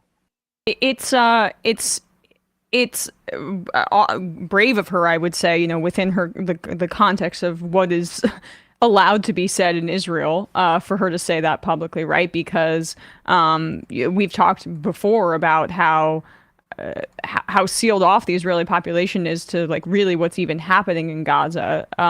So this is just a brave call out of her government for sure. But as the clip goes on, you hear like how incredulous the rest of the reporters are there, or the anchors there, even though the Hannibal Directive was like widely reported on, and the Israeli government had to say that they were it was going to be defunct going forward because of pressure on that front. But why is the United States not covering it in the same way that you're hearing that stuff in the Israeli press? Honestly, it's been that case. It's been the case. That's been the case since the beginning. I mean, it's not to say that we just had yesterday on the program a Palestinian lawyer living in Haifa, Diana Boutou, and she reiterated that, there's a lot of problems with Netanyahu, but, the vast majority of Israelis want to essentially flatten Gaza. Right. But there's a significant portion of the Israeli population that desperately wants the hostages back. And the idea that the Israeli government is, has an interest in elongating this conflict, which necessarily means don't rescue the hostages. Exactly. Is I think it's unclear how much the Israeli population. Yes, the idea what's not being communicated in American press is the lack of sincerity of like the Netanyahu government in their proclamations about saving the hostages. That is being clearly communicated, much more clearly communicated in the Israeli press, not, humanization of Palestinians. That's not being communicated. But that needs to be, even though our media is so pro-Israel, something that like begins to trickle into the coverage, because that's the reality on the ground. I mean, it would have helped those hostages, frankly, if we didn't have this massive, these months where we're told that the people who want a ceasefire are opposed somehow to safety for people who are held hostage, when in fact, it's the people who are supposedly bombing in the name of hostages who are killing them. All right, we're turning off the voicemail. The number is 646-257-3920. Here is here is an exchange between CNN's Breonna Keidler and Representative Michael Waltz, Republican from Florida. And now, while I think it's possible, and his rhetoric is not there now, but it's not inconceivable that if this war continues and the Biden administration doesn't pivot at all, that Donald Trump is going to try and get to the left of Joe Biden on this. And there's a lot of space there, a lot of space. I mean, even the slightest proclamation of like, I would tell Israel maybe to back off a little bit would be to the left of Joe Biden. Yes. All he needs to do is say Biden's wrong too, right? To beat him on the issue. And, but be that as it may, that does not mean that Donald Trump's actual policies would be or have been any different in the context of the Middle East. Let's remember that it was Trump that cut off and introduced the idea of suspending UNRWA's funding by doing so unilaterally and without any reason back in 2017. It was Trump who moved the embassy to Jerusalem, the U.S. embassy to Jerusalem. It was Trump that promoted or launched the Abraham Accords. It was Trump that basically gave a green light to Israel to do whatever they wanted. But nevertheless, on top of that, he also engaged in some bombing of his own in the Middle East. Here is Breonna Keidler. Until you hit their actual operatives, like Soleimani or some of their IRGC operatives, and until you dry up the cash, which, for example, we Congressman, just let me passed ask out you of the that House because secondary you did- sanctions Trump on, did that. on Trump their did that. oil exports. Trump did that, and then Well, we more did both. We American did both. service members were killed in response. The Trump administration hit both the proxies and then eventually Soleimani himself. In And January of that's what 2020 and in reestablished- March of 2020, Right. American service members were killed. And beyond there, we had no more attacks, and we certainly didn't have. All right, pause. the Let's just hundreds be of clear what's going on here. The guy's arguing that the reason why these military base in Jordan was struck was because Joe Biden's not being aggressive enough in bombing. And Keeler's making it clear, like, you're crediting Trump with all this aggressiveness, and U.S. military personnel were killed after that. And it's actually And he's saying, but after that, this is like the same way Yeah. that the Bush administration dealt with 9/11. There have been no attacks since 9/11 in this country under my watch. Yeah, but there was a big one right at 9/11. Yeah, on that date, actually. Yeah, and I mean, it's actually a minor miracle that more service members were not killed because Iran didn't respond, honestly showed restraint after Trump assassinated Soleimani. It's like imagine what we would have done. Imagine what we would have done if Iran assassinated Antony Blinken or Rex Tillerson at the time. I mean, that's the equivalent of what we're talking about here. And Iran didn't spiral into a regional war because of Iran's restraint. It's amazing too, because this guy Waltz doesn't even seem to occur to him like, dude, your sequence is wrong. Do you really, like, he either walked into this interview thinking like, well, cable television people are idiots, I can say whatever I want, or he's just like couldn't put 2 + 2 together. So go back a little bit. And he's also really just dismisses the idea that American troops were killed. Can you imagine if a Democrat acted that way in reaction? Well, they were killed, but not other ones. Yeah, right. Service members were killed. And beyond there, we had no more attacks, and we certainly didn't have But the that's hundreds not of true. attacks that we have now. That's not We didn't have The the attacks attacks have on been international consistent. shipping. We didn't have missiles flying I'm not disputing into that. I'm talking international about- I'm commercial talking about ships. service We members. didn't have Hamas massacre 1,500 Israelis in the largest attack on Israel. We're talking about service members. But this is all interlinked. Data. This is, I mean, excuse me, Bree. This is Iran's effort to kick out the United States from the Middle East and wipe Israel off the face of the earth. Pause it for a second. I mean, I love the idea, like, this is Iran's effort to kick out the United States from the Middle East. I've got some news for you. We're in North America. Yeah. It's Iran that's in the Middle East. Like, how much death and destruction can we bring to a region because we want to control the oil? Is really the question for this guy. Continue. Is there any more? Data. This is, I mean, excuse me, Bree.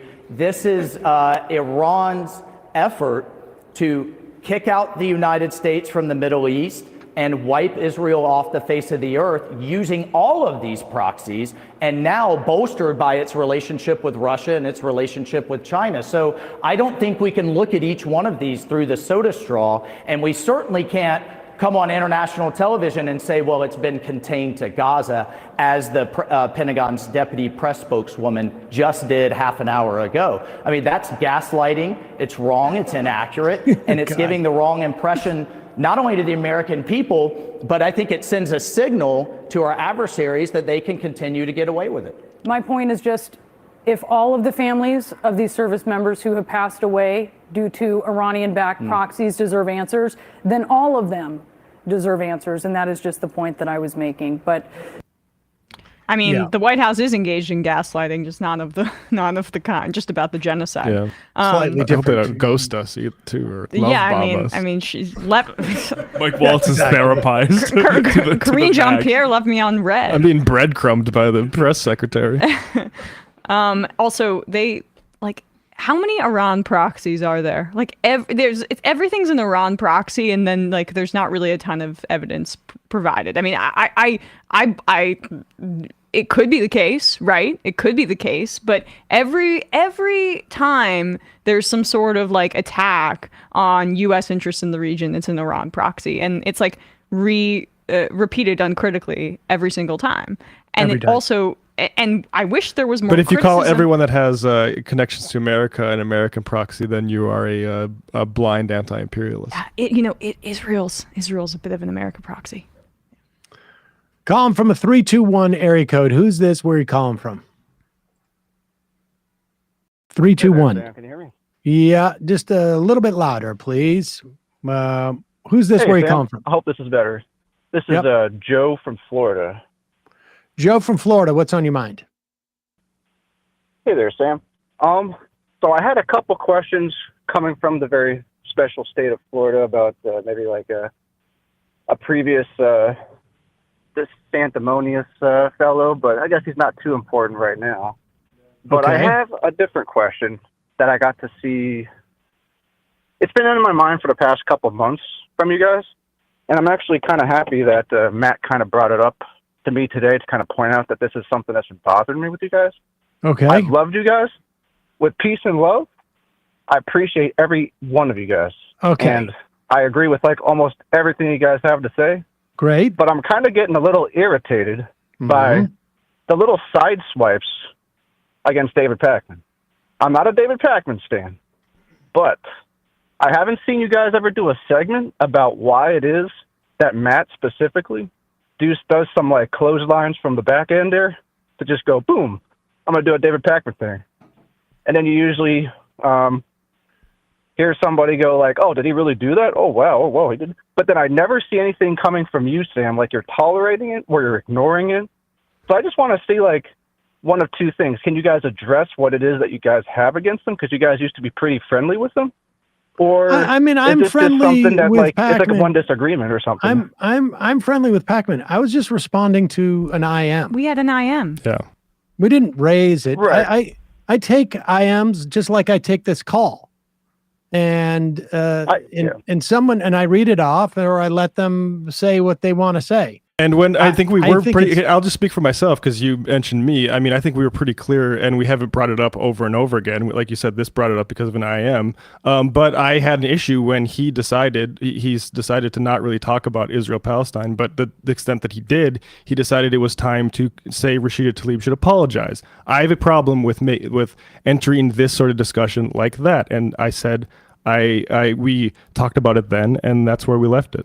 I will say that just for the record, any liberal or progressive commentator that is not speaking every day or covering this genocide with the requisite outrage and facts that are proportionate to, the atrocities being committed is somebody that I don't necessarily think is a trustworthy source going forward. So I don't watch David Pakman, but based on what I've heard, that seems like very much in keeping with his coverage or lack thereof. And that's why people IM about it, because other people notice it too. I don't know why you don't notice it.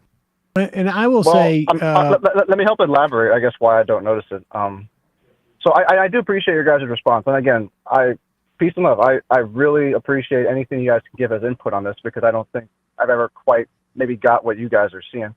I do understand, I think, from one perspective here that David Pakman certainly has not talked about the Israel-Gaza situation like you guys have, which kudos to you guys for that.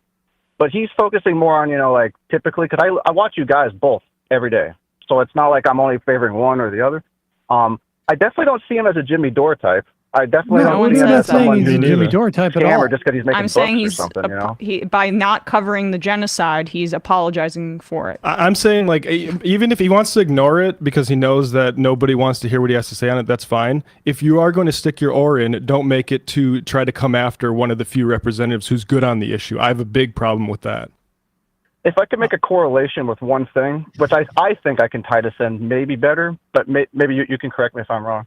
So like when the Young Turks, they had that pretty bad take on trans rights about, the Democrats should just drop that as an issue because it's not something that they can win. I would totally agree with Let you me guys. let me there, ask you a like, question. yeah, Let me that's ask not you a good question. scene, Hold on, right? hold on. Okay, But let me ask you a question. You can Let me certainly ask you a still question. appreciate them for the Sir, right things hold that they're on. still doing. Yes, rather Anna than and Jake focus have on been the great one on What is wrong our this thing. criticism Gaza about? coverage. So We haven't said anything except for the criticism of his Israeli coverage. And I have not watched any clips or whatnot. I just got an IM, and I will say this, and I feel quite confident in saying this. If Sam Harris is in a conversation with you and Israel or Islam or the Palestinians come up and you do not get into an argument with him, you are on the wrong side of the issue. Now, I know that's a little bit hyperbole, and I know it's not thoughtful, but I know where Sam Harris is in this. I could probably, if you gave me 5 minutes of just spewing words, I can without a doubt come up with a Sam Harris quote in that interview that I did not see, because I know where Sam Harris is on this. And if you do not have an argument with Sam Harris, then in my estimation on this issue, you are espousing bullshit. That's it. And here's the problem. The real problem is you can't navigate this in your mind. It is too hard for you to be able to appreciate both of our content and reconcile this. This is a you problem, not an us problem. We're just responding to an IM about Pacman's coverage on a specific issue that I know that Pacman and I have had disagreements about this for over a decade. And you are just having trouble reconciling it. If you want to argue Sam Harris's position, then do it. If you want to argue a different position than we have, by all means, then do it. But to call up and say, why can't you agree with a different commentator because it's upsetting me that you're not agreeing with each other, I don't know what to tell you. Oh, so Sam, I'm not saying something that drastic. Like, I'm not saying I hate you because you don't agree. What are you with saying? No, I don't care if you're saying I hate you. What I'm attempting to convey, and I apologize, is I just routinely, the reason I'm bringing this up, like I originally said, like I would have had something with DeSantis that I would have brought up instead, but I just noticed that every so often, it's not every day, it's not every week, but then something specifically comes from like Matt that's like a sideline hit with David Pacman, but there's no real explanation other than like a laugh and giggle thing, like a high school thing. We just gave you our our explanation. Matt's derision is completely warranted. And honestly, I would go harder if I wasn't trying to be nice. So, like, I mean... I guess what I'm asking is, would you consider actually having a segment to where you're explaining this? So that it seems more like there's a rationale behind it rather than one thing. Listen, our segment is every day when we talk about this issue. You can put it 2 plus 2 together. Look at his stance. Tell me his stance on Israel and Palestine. I have no idea what his stance is on Israel. Okay, then what are you talking about? You just told me you listen to him every day. He doesn't really cover it because that's not his thing that he's. That's a stance in and of itself. What did Emma just say? I understand that it is a problem, and what did Emma just say? Similarly to the Young Turks making a bad call. What did Emma just say 2 minutes ago? Rights. What did Emma just say 2 minutes ago? About what?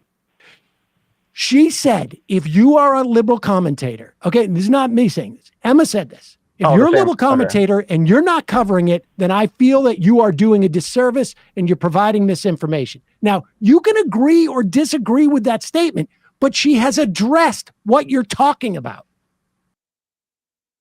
Could we agree that perhaps you guys are certainly much better and more equipped and more focused on this topic, where he's just shifting in a different way, focusing on David has a different perspective on it than we do.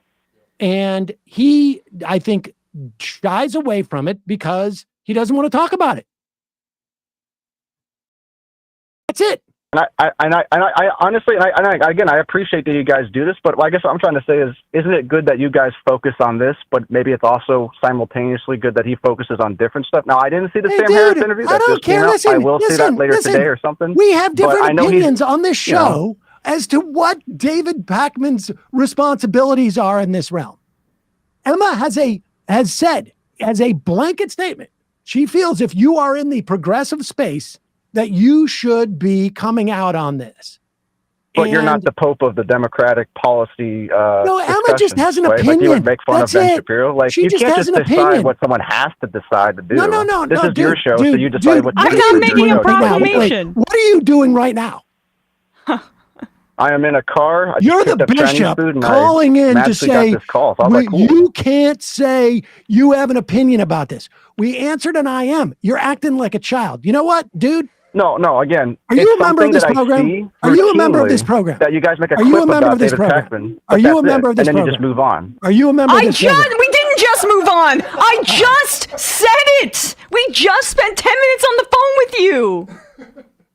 Right. I'm saying not from my call. I'm saying that's why I brought this topic up, is that it would come up. Because I don't give a shit. We're covering our thing. Why is it okay? Wait a second. Not Why that you're is not it addressing okay? this right now. Why is it okay in your mind that David does not need to cover Israel Palestine, but it's not okay that we're not covering David?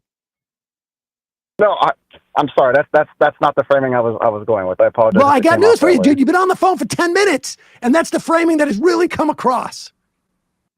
Okay, well, I'm not well versed in, obviously podcasting or radio shows. I mean, so I'm doing the best that I can, just like perhaps you guys are, just perhaps David Pakman is. Yes, that's right. Okay, I'm glad we could. I'm glad we could come to an agreement. All right, thank you. I'm sorry. Did I cut you off? Unbelievable. I can't tell if he wants us to go at David or if he wants us to not. Like, What are these sideline comments I'm saying? I'm saying he shouldn't talk with Steve Schmidt about how the left is crazy. Like that is not like, I don't. No, and I'll be explicit. If you're not covering this genocide, calling it what it is, calling it at the very least war crimes, as a central part of your coverage as a progressive and liberal commentator, I will never trust you ever again, and I don't think your audience should either. So that's my assessment of it. If you're not dedicating a significant portion of your coverage to this, then I do not trust your moral authority on other elements of politics. And frankly, I think you're in it for a little bit more about yourself than you are about actually making a difference and communicating issues the right way. That's my assessment. I hope that clarified it for people. From midfield. I'm mad about the background stuff. That's all I know.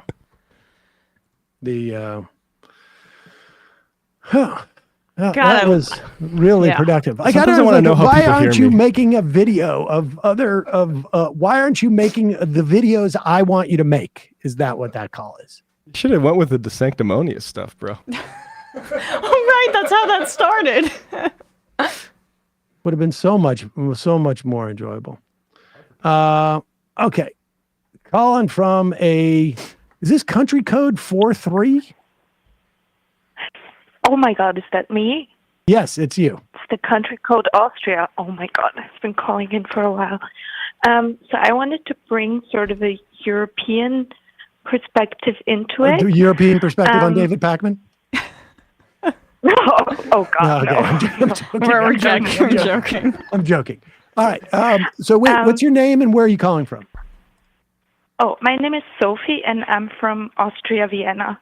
Okay, so first, I should probably, in case someone ever finds this call when I apply somewhere, say that it's awful when people get hurt, and I, in the strongest terms, condemn the IDF, as I think we all should. Okay.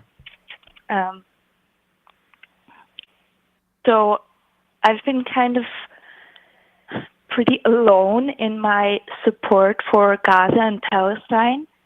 And Austria is a neutral country, so it's not part of NATO. It is part of the EU, but that's more of a social and economic thing. Right. But it's militarily neutral, and it's very proud of that, even though it's clearly not. And Austria's history is also that we were perpetrators of World War II, so we aligned with the Nazis. And so this sort of making it better, I completely am blanking on the word, Wiedergutmachung. is sort of, I think, ingrained in us. And the thing is that Austria is an extremely racist country. Like not even providing some yes, reparations. Thank you. reparation. Okay. So it's extremely racist, and not just the right wing, which is, soaring, and now everyone is focused on that. But citizenship is passed down by blood and not by land. So you could be here for 3 generations and still not have Austrian citizenship and just be referred to as someone with a migration background. And all of that is really frustrating, but I've, found my progressive bubble where I can sort of commiserate in the fact that it is the way it is. And all of these people, from people who have like coexist stickers to people who are basically Antifa members, are sort of completely justifying everything Israel is doing. And I can handle the people that admit, okay, I don't know enough about it, and then I try to educate them.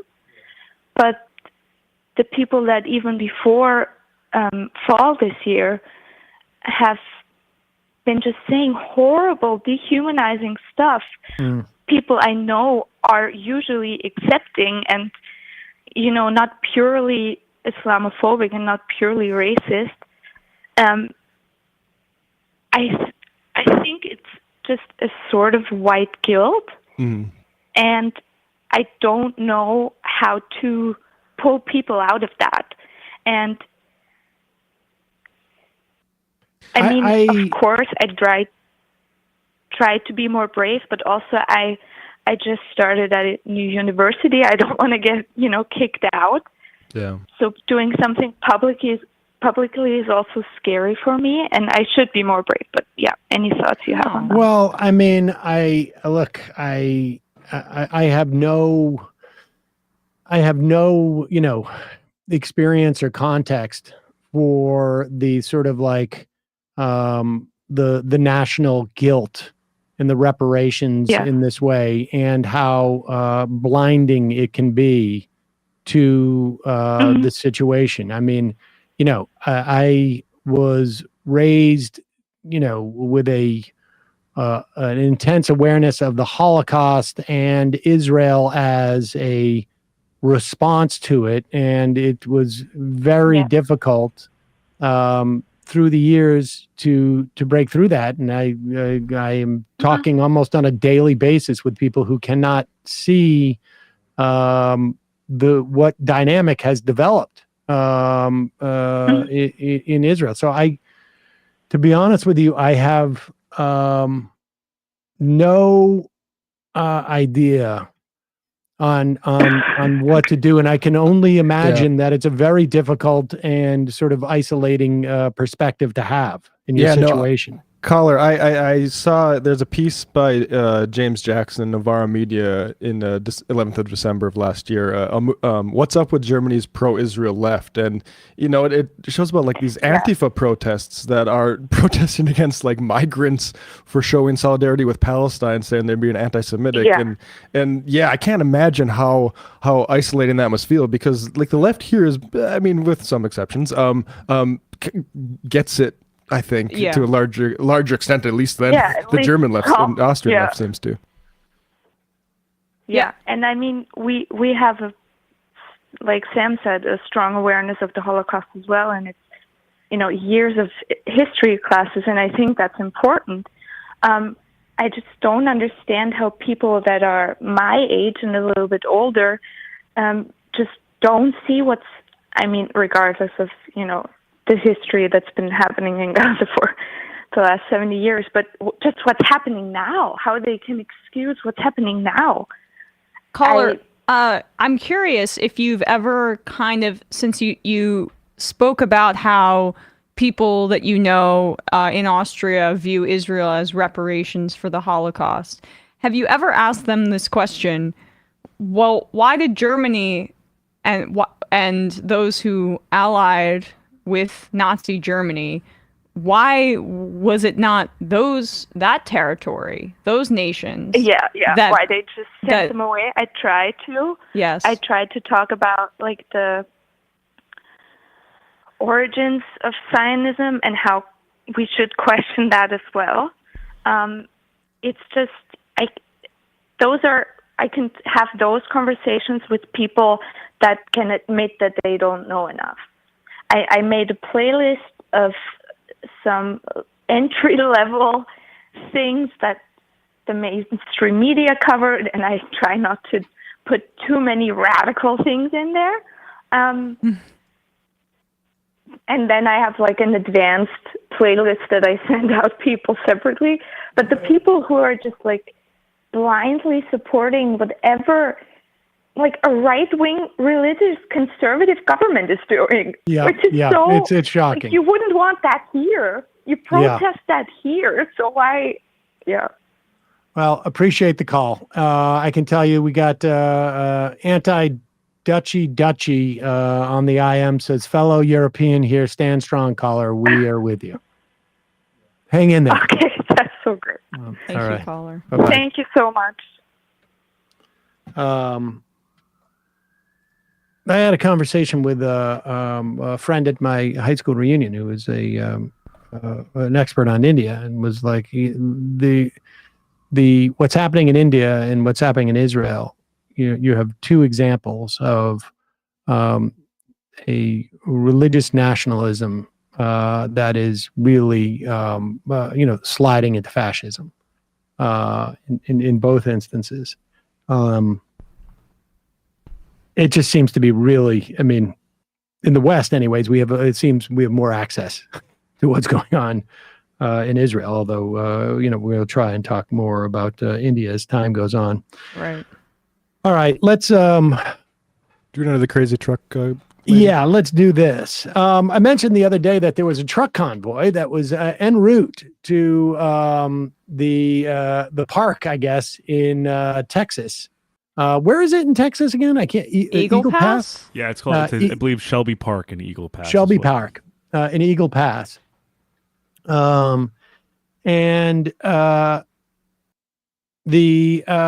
There's a trucker convoy going there. Ostensibly, I guess, I'm not sure what they're aiming to do, but finally we know why they're doing it. And for the obvious reason that, not just to take back our border, but because obviously they're on a mission from God. Oh, good. Is a global agenda here. I'm from Boston. A global agenda. Okay. Absolutely. And there's nothing new under the sun. The Bible tells us already the one world government, the one world religion, the mark of the beast. All of this is a peppering into that. The Bible talks about a great deception that will come, that even some of the elect will be deceived, right? COVID was a peppering of the great deception. Ooh. How far can they pull us? This is called enslavement. Sorry, just pause it 1 second. I control F. Peppering? Peppering? It's a season. It's like season. I can't believe you interrupted her. She was just getting going, starting to make a ton of sense. Well, I know I was really getting into it, but I couldn't help but help control effing in the Bible, and one world government. You'll be not surprised doesn't come up. But anyway. Well, what's weird is the idea of like governments in the Bible is a weird thing. They didn't really talk about governments per se. Okay. That's odd. How far can they pull us? This is called enslavement. We are enslaved by our own government. And our government, who are they enslaved by? The global elite. Nothing is as it seems. We've got to wakey, just like Charlie Ward says, wakey, Americans, wakey people. That's why it's so important right now that we take our border back. We got to start there. Why? We, the people, have got to come together. And I'll tell you what, God gave me this vision. two things. There were two dreams, and I know it might sound foo-foo to some of you, but some of you it might not. Keep going.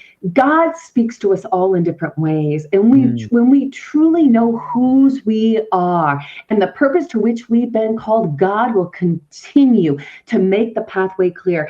God gave me this dream, and in this dream, I'm in bed, I'm asleep in the middle of the night, and I'm standing across the expanse of the entire sky. I see all the stars of the sky, and it's completely silent.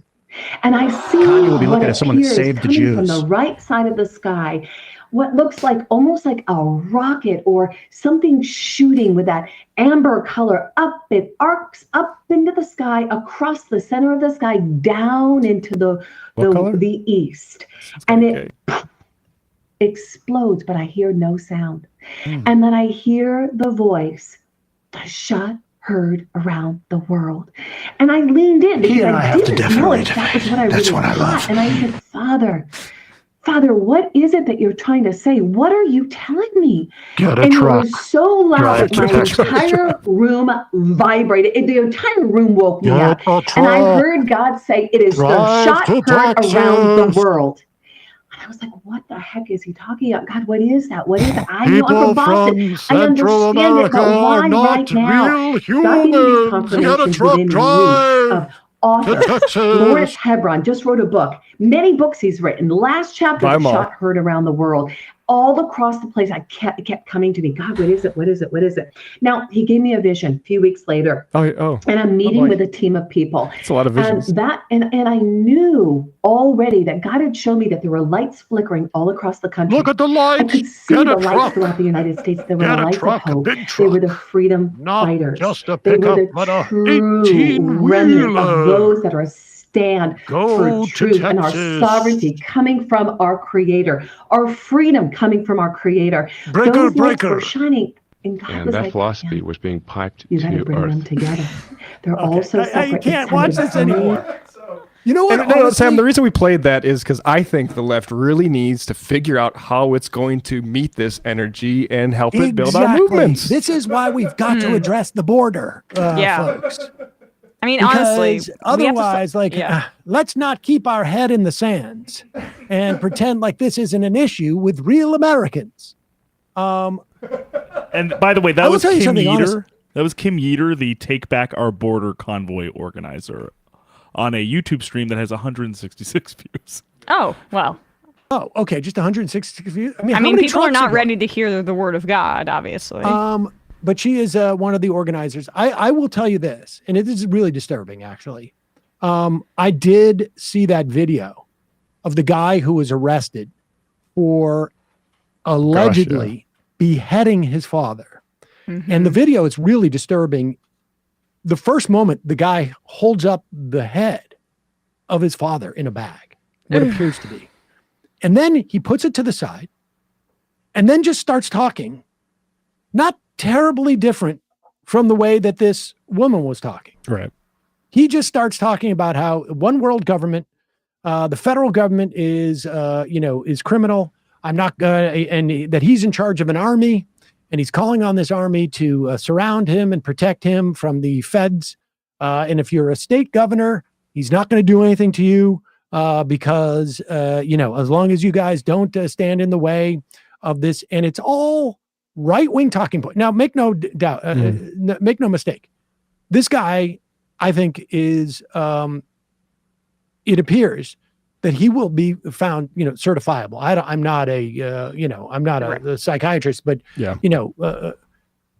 don't know if it's what mental issues he have, but they are severe. If there's obviously. a rational explanation for that video, it's going to be interesting.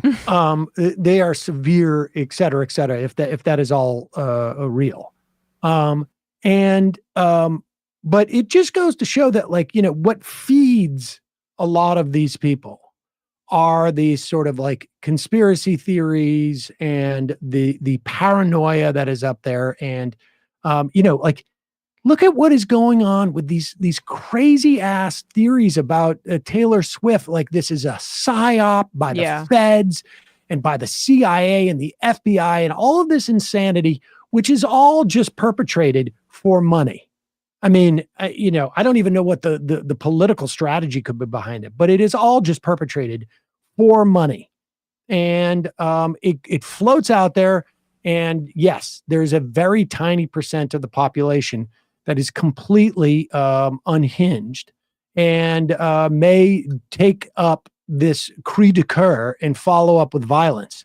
But I mean, how much this woman is out there and has got at least, I don't know how many truckers it is, but at least some to drive their rigs across the country to ostensibly fight the forces of the federal government against the valiant stand by Governor Abbott to essentially try and drown migrant families in the Rio Grande. I mean, it's insane.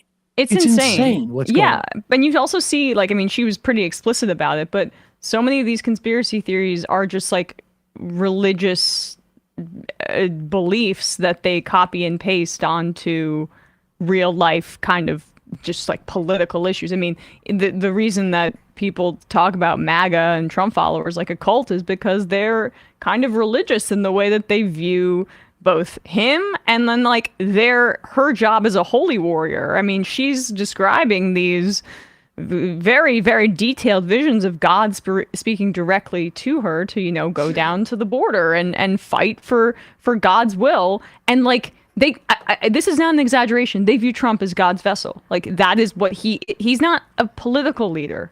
It's not a way that people can view their stance accurately. He is a vessel for God, and that's where they work backwards from. So nothing he can do is going to disqualify them in their eyes.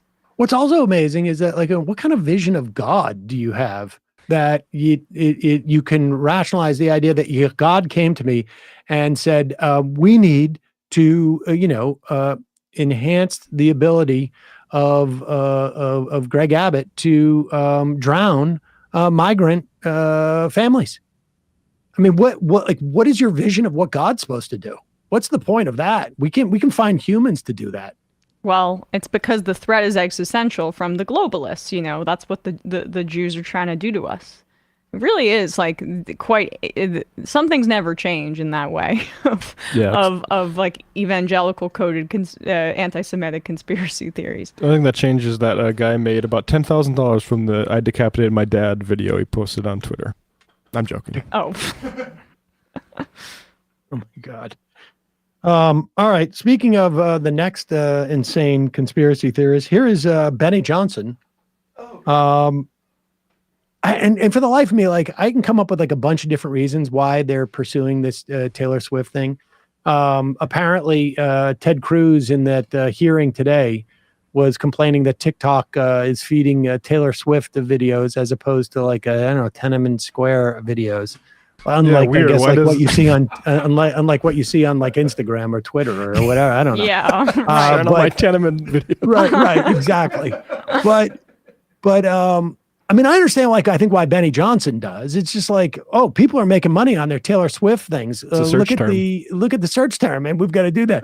I mean, every day we can do this. This is insane. Insane. She's being right now added this incredible she right, where she's clearly the NFL, by the way, is profiting off of her fan base watching all of the games. She has such a huge devoted fan base that she literally moves markets or moves ratings. So the reason that she's so visible right now is because there's a huge profit incentive for the NFL and for her, obviously, to be this public. Yeah. Rory Lynch also says she's a young, attractive, successful woman who doesn't have a husband and kids. And she had traditionally been more appealing to white, and she does appeal to a lot of white girls, a conservative audience in the past. But also Southern. She was on the Southern charts at the beginning. But she's transcended that, and she's lightly weighed into politics by saying people should register to vote. And don't hate gay people. And because she has that huge fan base, right? Don't hate gay people. She came to that pretty late, by the way. Because she has that same fan base that moves markets or moves ratings for the NFL, the right is concerned, I guess, that will happen with voting. But it's also them trying to make money in the same way the NFL is, which is that's the thing, glomming onto her visibility. It seems from a political standpoint like you're attacking. Well, let's watch this Benny Johnson video. This I find just absolutely fascinating because it really does reveal what is the primary motivation of even their politicians. But go ahead. There are, however, some forces at play. The Hail Mary, to try and win back that youth vote. And the way you do that is by taking the most brain dead, low information voters. Of course, I'm talking about Swifties, Taylor Swift fans. Women. Sort of worship this artist. Kind of like at random, right? Like just out of the blue, suddenly Taylor Swift's the most famous person on earth. All right, hold on. It's a conspiracy. Where did she come from? I haven't heard of this person for over a decade now. I mean, look, she was in the real like underground punk scene here in New York. And then all of a sudden, she's just everywhere. Taylor Swift. Like, I really am fascinated by the fact that they want to make her into a leftist. The woman is like responsible for more greenhouse gas emissions like than most rich people that's on part the of their planet. argument. That's part of their argument. They talk about that too. Oh, they do? Yeah, they're also like she says she's that she's a leftist. hypocrite. Yeah. Okay, all right. Wait, how did she come out of nowhere? Also, at the same time, George Soros and Carlyle Group bought up her entire music library. Like, why would they do that for this near nobody? It boggles the mind. I mean, it's the woke agenda. So, all right. Continue.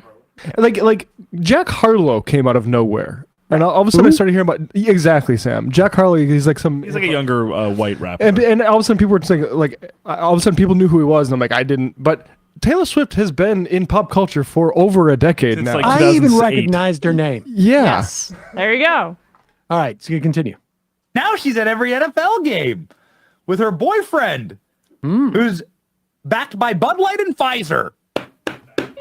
Major Travis corporations. Kelce is this guy who also kind of out of the blue became this big-time celebrity, really rich, really powerful. Why? He's a tight end. He's like a glorified lineman. That doesn't make any sense. Tight ends aren't famous people in football. This clip is like engineered in a lab to piss off Emma. Oh in my particular. God! Well, first of all, I have to defend Taylor Swift, which I can't. Yeah. I have an allergy to her particular brand of white corporate feminism. But like the idea that this is a glorified lineman, I love. This is like when Matt Walsh said that hockey players aren't tough, right? Like as they're literally fight each other and spit their teeth out and then get back on the ice. But when they reveal their ignorance about sports as they pretend to be macho men, it's funny. It's the best mix. A glorified lineman, Travis Kelce is the greatest pass-catching tight end in the history of the NFL. Like, he's no slouch. And tight end, like, there's always the Rob Gronkowski commercials. Mila, when she was a kid, the one player that she knew, she had a Gronk shirt. Yeah. Yes, he is. And I will tell you right now, I can name like 3 or 4 players off of the 1975 Patriots. Grogan, I don't know if it was Grogan or Plunkett at that time. Sam Bam Cunningham and Russ Francis. Right. Yes. The tight end. Jay Novacek, Cowboys, 90s. Yeah, I mean, Tony Gonzalez, you can... Tony Gonzalez. Right, Antonio Gates. There's a lot of great They're tight actually ends. quite visible. Yes. Jimmy Graham. The masculinity thing is the funniest point because they sound like ultra leftists who can't enjoy anything. Shannon When Sharp. like Scott Walker tweeted yesterday, funny, this could be written by like some sort of like granola eating ultra. Funny how liberals are interested in the opinion of a white man living in the 1% who does work for big pharma, an insurance company, and a business accused of using sweatshops, and who has a girlfriend who is going to fly around the world in a private jet to watch him play a game. Yes, and I believe during that game Beta stuff that where from they Scott just Walker. won to go to the Super Bowl, that he either tied or broke Jerry Rice's. He broke it. Yep. Jerry Rice's reception record in the playoffs. So That's like a crazy thing. that is, but he's a glorified lineman. He He's just blocks. He's just blocking. Out of nowhere. It comes out of nowhere to break one of the longest standing records by a guy who had a really long career. And that guy was a wide receiver, and he only catches passes. Kelce occasionally blocks as well, just to give you a sense of how dominant he's been. But anyway. What world are we living in? Sure seems planned. Sure seems like something that is like concocted in order to attack us, accelerate the fame of these two people, get them to the Super Bowl, the largest screens on earth, get maybe like a proposal after the game. This is what I think is going to happen. There's going to be like some type of proposal. How are you thinking about this much? After the Super Bowl. It's unbelievable. For the Chiefs. And then the two of these probably people they'll kiss. Why are they showing all them? Reach like crazy levels of And they'll go to absolute fame, Disneyland and they afterwards. Take all that fame that has been given to them by the rotted corporate press, media, entertainment industry that explicitly backs Democrats, and then they use that in order to try and save Joe Biden. They take all that and then they pour it in, and you'll see in October, the release of like what'll look like a hostage video or a visiting. So I just pause it 1 second. What I like about this is it's like saying like this is how the corporate celebrity media culture is actually, but what it really is a fundamentally anti-human misanthropic position that everyone is so easily swayed that a pop star is going to swing the election despite like again like look at the number of people that endorsed Hillary Clinton in 2016. This stuff is fluff. And also like I think that it's just a very kind of old school misogynistic impulse that anything that little girls are interested in or younger girls are interested in is inherently worthy of derision and mockery. Like, I mean, I think I can't even understand like what it is they think they're going to get out of this. It sort of like reminds me of like Barack Obama is just famous. He's just a celebrity. Yeah. I mean, I can understand you saying that, like, that's their sort of like coded way of saying, Obama's not smart because he's a black guy. You just think he's like but I don't like they have manufactured the fame of these two for the purposes of helping Joe Biden. How is that? If it's manufactured, it's a real long game. Lots of corners and linebackers just, making sure that Kelsey gets like a little bit 2 feet of separation from them so that he can catch a touchdown. And, bravo to the linebackers who have been covering him all these years, letting him get open. Like it's a part. It's like, I deep state get conspiracy. The NFL, I get corporate America manufacturing somebody's fame because they want to market these people. But like, how does Biden control? Right, that's the point. Is the NFL is like they're thrilled about this. They're thrilled that they get these new millions of a new demographic that's interested in football. That's the number of women who are watching football is, I guess, the fastest growing cohort of people who are interested in it. Yep. Yes. Right, is there anything more that he says here, or is it all just this sort of bat crap crazy? His predictions that they're going to get engaged and. Do you want to hear him impersonate how Biden will accept their endorsement? Not really. Okay, Yeah, no problem. That's the next part. Not really. Not really. I mean, just amazing. I just find that I find it all like just really. It's one of the most fascinating things I've seen happen on the right. I mean, the Dr. Seuss stuff was, I get it, but this is so. I want to know the strategy that turn. They think. Well, that's the thing is I cannot, for the life of me, interpret any strategy. And when you start to see like politicians articulate this, and and yes, I'm getting an IM that says like the people are primed for bullshit, with the QAnon stuff. But like, and I understand why Trump promotes the QAnon stuff because it has direct benefit to him. But I just can't understand like what is the theory here? If we undercut Taylor Swift when she comes out with her endorsement, if she does it, then our people are not going to be listening to her. Like, I just don't get what the theory is even behind just it. But, me personally, I think it's probably easier running against Democrats than it is to run against Taylor Swift. But yeah, and I'll just say, like, I really think not. I think it's as simple as she's so prominent right now, and they cut to her every single shot at these games. It's a search term thing almost. And it's just she's right. They need just money. Money for them. They feel the like politics is culture, says Breitbart, right? Like they feel the need because this is a cultural moment to weigh in on it. But the way they're doing it and what they've decided on, maybe because they couldn't do racism because she's a white lady and and he's a white guy. That's what always trips them up. They had to. there's But they nothing arrived like, at a very bizarre like point for their conspiracy. But they're a psyop. They open up the supply cabinet. They open up the supply cabinet for this one. They're like, we got nothing in here. Yeah, right. We got nothing. What does We the got left say about absolutely stuff? Oh, yeah, nothing. psyops? Yeah. Oh, yeah, they're psyops. Yeah. What? Amazing. All right, folks, we're not going to have any more times for calls. Apologies. We had a lot of people hanging on for 52 minutes today. Apologies for that. But if it makes you all feel better, almost all of you were on the phone for 52 minutes. Almost everybody, like literally called in at the moment we did the phone thing. I'll save you Laura Ingram's insanity for tomorrow, but let's do this James Comer thing because this is really stunning. The Comer's investigation, remember the Hunter Biden investigation? It really feels like an also ran type of situation. Mm-hmm. Nothing. Yeah, James Comer must feel like, God, why didn't I see the whole Taylor Swift thing from the beginning? Instead, I got stuck with the Hunter Biden investigation. I could have done the Taylor Could have been Swift investigating Taylor Swift. And instead, I get stuck with this one. This is a dud. They had testimony that was given to the committee by by this guy Eric Schwerwin, who was, I think, both a Hunter Biden like business, not partner, but worked with him, but also was hired by Joe Biden's family to do their personal bookkeeping, essentially for like a 10-year period when he was out of office, I think it was, or what was it from like, I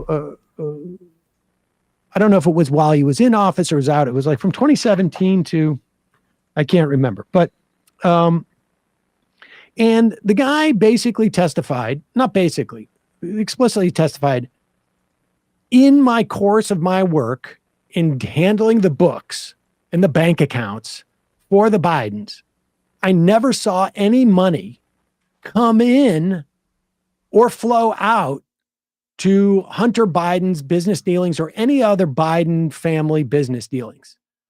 And so I can't speak as to what happened beyond the fact of within the context of my job, that's what happened. And Comer's stuck with that and is trying to make lemonade out of a lemon, I guess. And also, they're trying to hold Hunter, they're holding Hunter, I believe, in contempt of Congress, right? Even though he said he will testify, but not behind closed doors, which well, no, is, now I think he's gone into, he's going to testify behind closed doors. Him and his attorney basically said, if you issue a new subpoena, we'll testify in front of in closed doors? Yeah. Yep. Oh, all right. Well, I don't know about that move for him, but all right. I think they realize like it's all Taylor Swift these days. So. I guess. Go ahead, play this. Used. Now, Hunter also in 2018 apparently text revealed a deep distrust of Sherwin and his involvement in family affairs, and apparently owed Sherwin money. And Hunter, told his assistant that Sherwin whined that he owed him 30% of his income for 10 years. Then by 2019, the relationship deteriorated further. Did you get any information out of him regarding this? No, all of the people that we brought in for depositions, they have a hard time remembering the bad things. But at the end of the day, we do know that in the beginning of the Biden-Sherwin relationship, that he was the key central figure in paying all the bills and making sure that Hunter Biden wasn't overdrafted in the bank, that that he did the same thing for Joe Biden. We know that he deposited Joe Biden's Delaware tax refund and wrote a check from Joe Biden to Hunter Biden. This is all stuff that is well documented in emails. All right, so pause it. Let's just be clear. Sherwin testified that, yes, I was their bookkeeper. And Comer is saying, like, he did I'm not going to say the word bookkeeper, but he did all of these things like a bookkeeper. We know he was the main figure who did the Biden, bank deposits and whatnot, making it sound nefarious. They hired a personal bookkeeper. Yes. Go ahead. Aware of that, and he was aware all of the money from Hunter's businesses, whether he says he knows of Joe's involvement or not. He knew that a significant amount of money was being funneled to Joe Biden, did he not? Well, he kept saying the same talking points that many of these associates use, that Joe Biden wasn't involved. But one thing he said that I think is very interesting is he said he did all this for Joe Biden and never charged Joe Biden anything. So he provided a very valuable service to Joe Biden for free. That's an ethics violation. No politician, whether they're in Congress or the Vice President of the United States, can accept gifts. I know what I pay my accountant just to do my taxes every year after I do my books. This guy was doing Joe Biden's books, paying his electric bills and depositing his paycheck and his income tax refund, and he never charged Joe Biden. That is a gift. That is a clear ethics violation by Joe Biden. Was he being paid by Hunter Biden? You know, this is another example of the commingling of accounts and funds that the Bidens use. There was not a wall between Joe Biden and Hunter Biden and his schemes, like the president has always said. There just wasn't. Okay, so to be clear, Schwerin performed bookkeeping tasks for Joe Biden related to his household finances between 2009 and 2017. And he said over those years, Schwerin said he was not aware of the president profiting. In the quote, "In the course of performing these duties, I had the ability to view transactions both into and out of vice president's bank accounts while he was vice president. Based on that insight, I am not aware of any financial transactions or compensation that Vice President Biden received related to business conducted by any of his family members or their associates, nor any involvement with him in their businesses." And so now they're going to, I guess, Schwerin, and I don't know that this is the case, but I will trust Comer in this instance, wasn't supposedly paid by this. It was a volunteer position. I find that a little bit hard to sort of grok here. But Schwerin was co-founded a consulting and investment firm with Hunter Biden. So the problem for Comer here is that he didn't get the information he wanted, and he needs to try and make this sound nefarious. It is pretty stunning. So basically, he got the accountant guy did not tell him what he wanted to hear about Biden. So now it's the relationship with the accountant, bookkeeping man. Makes you wonder about what he would do for China. Is the one, because this guy did it as a favor. I didn't know that was an ethics violation. Like, you know, my fiance is much better at math than me, and he helped me with my taxes. Like, and we're not legally married at this point, so I don't know if that is some ethics violation. You're going down. Wow. That's an ethics violation. I didn't pay him a fee. I'm sorry. I mean, yeah. I can never hold public office now. What's the dollar figure that this accountant supposedly gave Biden in gifts? I just, like, really? This is what we're talking about at this point? Yeah. Oh, and by the way, what was the amount of investment that Jared Kushner got immediately after leaving the Trump administration? To do world from peace? The Saudis? It's in the billions and not the free bookkeeping help by somebody. I know it's but like the accountant didn't take any a normal rate for that. I know it's like resistance Libby and performative, but the oversight Democrats literally should just have that on a chyron or something, like a highlighted chyron. Oh, totally. Just like Jared Kushner received billions of dollars from the Qataris and the Saudis the second Trump left office. Exactly. All right, couple IMs and then we'll get out of here. I'm getting a lot of criticism. Can't get through to save my life, says Gerald from New Orleans, but David Pakman's biggest fan. Oh, let's take his call. Can't tell if you all are sadists or masochists. Anyway, my apologies for Monday before last when I IM'd and misspoke regarding the specific bad thing Obama tried to do to Social Security. Mea culpa. Jay Tingle, everyone on the line for 52 minutes listening to that guy berate you for not doing an explainer whenever you mention another podcaster. I still don't even know what he was upset at. It was either I didn't even. He's upset mommy and daddy are fighting. Yeah, I guess, but he also wanted us to address it. But yeah, we're not fighting. Yeah, it's just a disagreement. Disagreement. Yeah. There's no light without heat, folks. John in Philly. Breaking the public trust. That's an important thing, Larry Kudlow. That's why the GOP is so fond of its importance, saying the quiet parts loud. Southern border in Texas is becoming Waco 2. Moody Monkey. Conspiracy from books purchases out of the Hamilton bargain book catalog. They are building a false flag, something like MAGA crazy attacks. Taylor and the deep state sent. Dark Soul. Always bizarre to see Republicans talk about fentanyl deaths as if they don't have a deep disdain for those suffering from addiction. Is their assumption that all the deaths are cops getting caught in an upwind breeze? Yeah. Yeah, they're as concerned with them as they are about mental health. As they pretend that, like, you know, as they put up Hunter Biden's, like, photos of him in the throes of his addiction and, like, mock Look him at this endlessly. freak. Yeah. Tack Thumb. I saw the Brynard Strikers. I drove by them 5 times, honking solidarity. Nice. Free Palestine. If the Bible doesn't talk about one world government because it would be too obvious and the globalists would see it too. Why does she keep saying I'm from Boston? Is God Reception Network supposed to be weak here? PAX. Smartest thing cons have done was to embrace Swift's encouragement to register to vote and talk about the conservative values embedded in country music. Going so hard against her is just going to alienate the Swifties who register, but also the independents who think it's silly. Yeah, I would just like to see what they think. Yeah, I don't get it. I really don't get it. Uchiwale. Emma, when you say Mahomes was the GOAT, I wish Jerry Rice could pop into the studio and say, hold on a minute. I don't even think Jerry Rice is the greatest wide receiver of all time. So. Moss? Wow. Yep. Yeah, it's Ramona. close, but I could go with that. Genocide coverage is less important than podcast beef, according to that caller. I graduated in 2010, and people in my graduating class were obsessed with Taylor Swift since we started high school. What the hell is out of nowhere talking point? Hugo's Burgers. Sam, I missed the libertarian callers. Could it be that your show is actually eradicating libertarianism from the world? If so, it would be bittersweet. Maybe you could start some targeted ads. Yeah, we were talking about that the other day, actually. All right, 3 more. Lost Penn Jillette. Yeah, that's sad. Steamboat's Willie.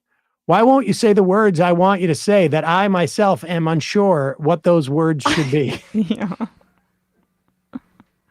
400 blowing me. What are the odds that the person who poured bacon grease down Tim Pool's kitchen sink was an employee roommate who was sick of Tim BS? It's an easy way to show displeasure with his antics, but avoid being fired, kicked out.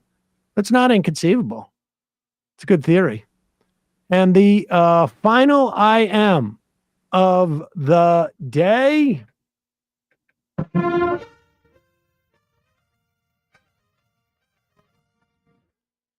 I bet they're going to get next. Thing you're gonna to me is that this Kelsey guy also has a brother who plays center, but he doesn't even grab any rebounds. Not sure I follow that, but Bradley, Matt, Emma, great job today, folks. Emma will be here tomorrow. Bye-bye. It might take all the strength I got to get to where I want, but I know somehow I'm gonna get there. I wasn't looking when I just got caught between the truth and the light bulb, but finding out won't make me feel any better. Yeah, I know